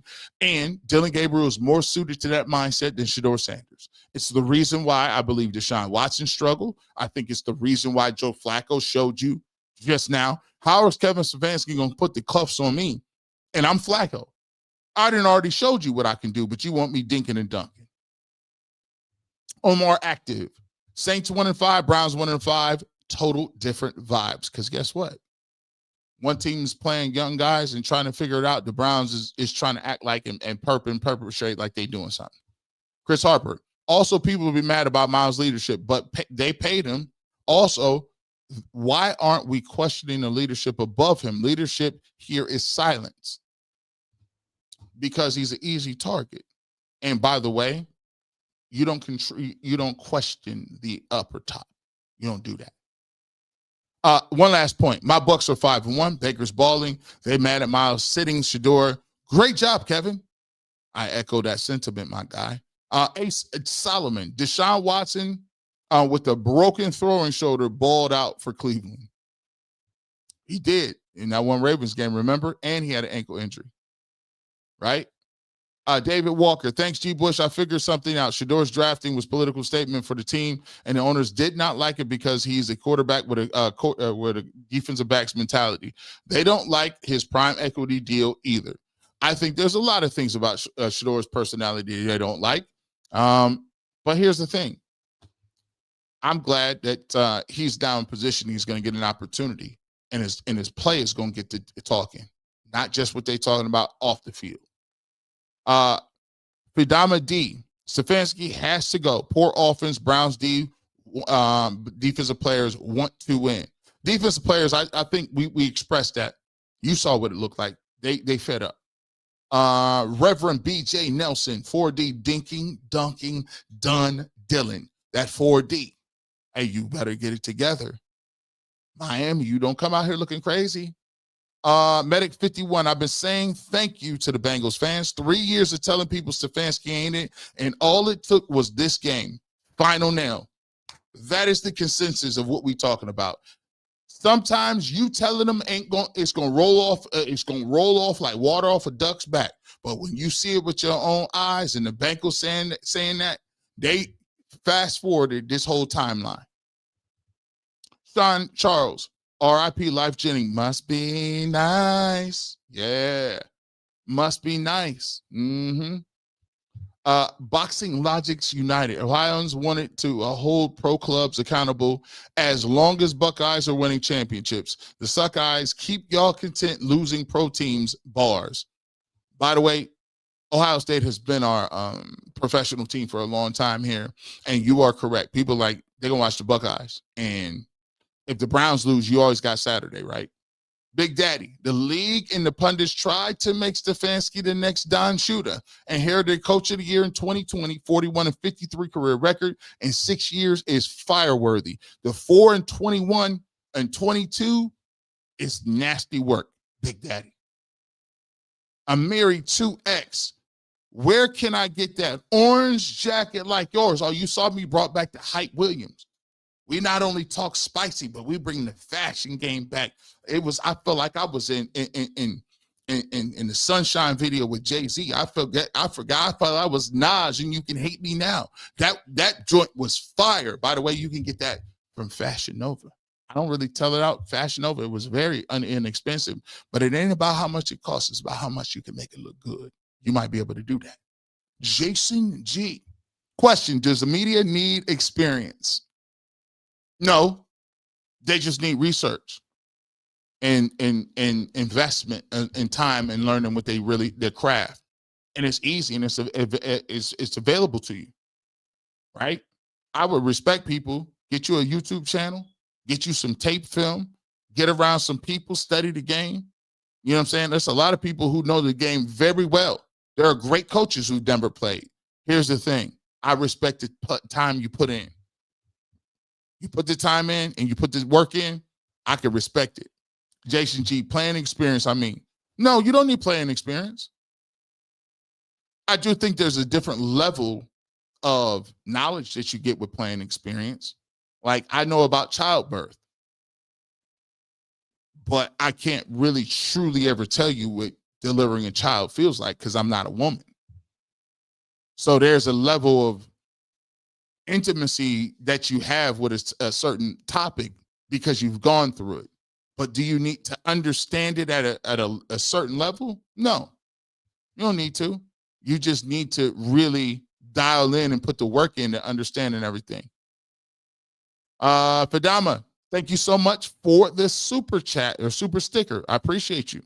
Father's plight. The underlining theme is always 12. He brought in the microscope to the Browns in a way never seen before. His suppression has brought the full wrath of natural selection. They're being forced to change. That microscope, that light he brought and shine, that is the exact light people try to avoid. Because when you have that microscope and that flashlight shining on your dirty laundry that every team has, they know it makes it more difficult to continue to have dysfunction if you're a bad organization. That's why a part of it moving to the 5th round. Set apart last, Jason Lloyd be sneak dissing. You know, hey, listen, you can't sneak. Ain't no sneak, bro. We talk. You know, nobody has to sneak dip deep. I am the Duke of knee jerk. You don't have to sneak diss me. I know I'll be talking spicy. And I'll be on the show 5 days a week. So we can have conversations 5 days a week. Let's talk. That's what the platform is for, right? Emmanuel Johnson, this is why you need to watch and be a member of the G Bush channel. You'll find out that Shedeur started out as a safety. So how the heck can he not read defenses? G Bush the GOAT. His dad was the greatest defensive back ever. How does he not know how to read defenses? From the best defender ever, who's been his coach since he was 12. Just saying. Hot take, Dylan Gabriel balls out, Browns win 24-21. I wouldn't be surprised if the Browns win this game. They should. This should be a win. This is a very winnable game. This is why I'm preemptively saying, if you lose this football game, there is no Tua Tagovailoa has to come out here. He had to apologize to his team. Their coach is on the hot seat. Their defense is trash. And it's going to be a nasty work game. If you can't win this game, you're in trouble. Deron Polk. Is this the Deron Polk I know? Yes, it is. It has to be. I don't know another Deron Polk. Been a diehard Browns fan for nearly 40 years in a crib where my dad was a diehard Steelers fan. How they doing 12 is officially making me jump ship after all these years remaining a fan and taking these L's. Deron, we grew up together. You know good and well. The propaganda in this place is alive and well. Shout out to you and how you moving, man. We appreciate you, man. We grew up together. We went to the same high school. He know what it is. Boxing Logics United. If they wanted to understand Ohio, take Little Kenton. The good old Christian boys will greet you and on Main Street in full apparel. Allegedly. Medic 51, not gonna win Sunday. Finns scored 20 points every game since the 14th of September. Kevin Stefanski worse than McDaniel. The Patriots game will be the fall of the house of Stefanski. That's what Emmett said. People circling that on their calendars. Travis Little, Eric Bieniemy for head coach. Eric Bieniemy got some soldiers in Ohio. Gaming 216. If you're Haslam, get your regime away from your quarterbacks. Let 4 and 12 battle for the job in camp next year. Draft receivers and linemen in the next quarterback draft. F a quarterback. I agree with that. I told him there's no way I'm drafting another quarterback. I draft 2 linemen, and I need all receivers and linemen. All of them. All of them. TW Gaming, you think the teams have called for 12? Oh, I know they have. And the Browns are saying no. If so, why do you think they won't trade him? Because they're not trading him. I know the Bengals called. That's the first person they're going to ask about. Listen, forget what they ain't asking for. The Jets called. People trying to take, they don't want him. So you done lost your mind. Damon Hayward, how hard is Shedeur to learn this week offense? How hard is it for Shedeur to learn this week offense? Get out of here. You know good and well ain't nothing easy to do it. Marquise 97. Do you think Shedeur is better than Gabriel, or does it not matter because our receivers can't catch and the scheme is bad? I think Shedeur is better than Dylan Gabriel. I think that he has more upside. I think he has more size. I think he has more arm ability. Dylan Gabriel, by no stretch of imagination, is garbage. I think he's going to play backup quarterback in this league for a long time. I think he is intelligent. I wouldn't go the supercomputer route, but I think he has limitations, right? So the thing about it is just basically proving that, right? So right now, you got to give Dylan an opportunity to prove what he can do. And when you go to Shedeur, you got to see what he going to do. But I think he, of course, by evaluation standards, I do believe that he's a better quarterback talent-wise. Red Lotus, one drop. Tell Grossi and other media to stop looking for a quarterback next year. They're going to look for him. They've been looking for a savior for years at quarterback. That's just what it is. We're wired to do that. We're wired to look for the quarterback because we keep thinking that that's just some savior is coming in on a white steed to save us. Tria says, if AB is in charge of getting the ingredients, then with 11 2026 picks, you have to take 2 and get a wide receiver in a trade, draft 1 more, and then rebuild the line. The rest is up to the coaching. I agree. I need a couple of linemen. I need a couple more people too. Listen, Cardinal Tate would look great. And give me 2 tackles in Cardinal Tate. I don't know how you're going to get them, but TW says, Sanders got people drafted and put on teams. Travis, LeJontay, Horn, Shepard, Gage, Floria. He will get you noticed and make you shine. I think there is something about quarterbacks that actually, I don't know, it's a spark. And it seems like they catch the ball all of a sudden. I've seen it happen a few times where it's just like, man, they were just dropping the ball and then they catching them. You'd be like, dang, bro, they blocking now? Because I just saw it happen with Joe Flacco. Crazy. Been saying Kevin Stefanski is Adam Gase 2.0. He was not getting it done. Tria says, also, thank you, Cleveland. Who they? Rob Cunningham, my guy, man. G. Bush, do we really want the Browns to win Sunday, or do we want to make nails in the car? Or do we make nails are in our coffin? I'm gonna tell you this. I always want the Browns to win. It's up to them if they will do it. I don't want to root against them. They are incompetent enough for them to screw it up themselves. However, even if they win, I've already made my decision on Kevin Stefanski. Beating the 1-5 Dolphins team don't mean nothing to me. It's cool, but I mean that don't mean, oh my gosh, he saved his job today. We're gonna have to do some miraculous stuff in the rest of the season. His offense better look great. His quarterbacks better look good. It needs to be a spark, a rotation, something for me to show up and show out. With that being said, we did 3 hours and it was easy work. You know why it was easy? Because we had an opportunity to talk to you. Oh, hold on. Ms. Bell, Brown should win. I should be 5. Oh, Ms. Bell is crazy. What we did today was an exercise in showing you that you can talk all you want, you can do all you want, but you can't fool everybody all the time. Here in the barbershop, we keep the receipts.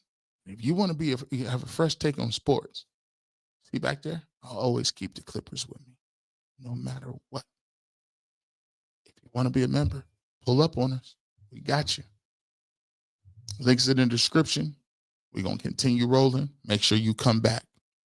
Make sure you back at this.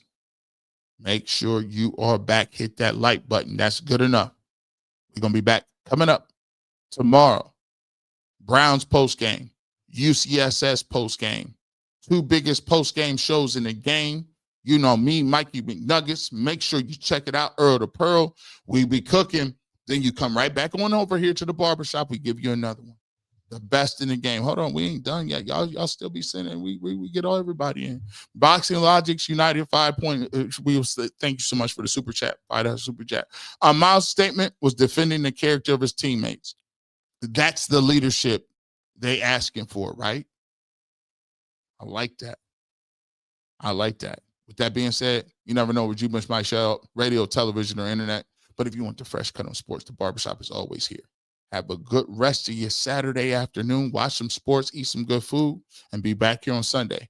And as always, even though I don't like them, they be tripping sometime. How we do. It's always go Browns. Hold on. Oh, we almost had it. Go Browns.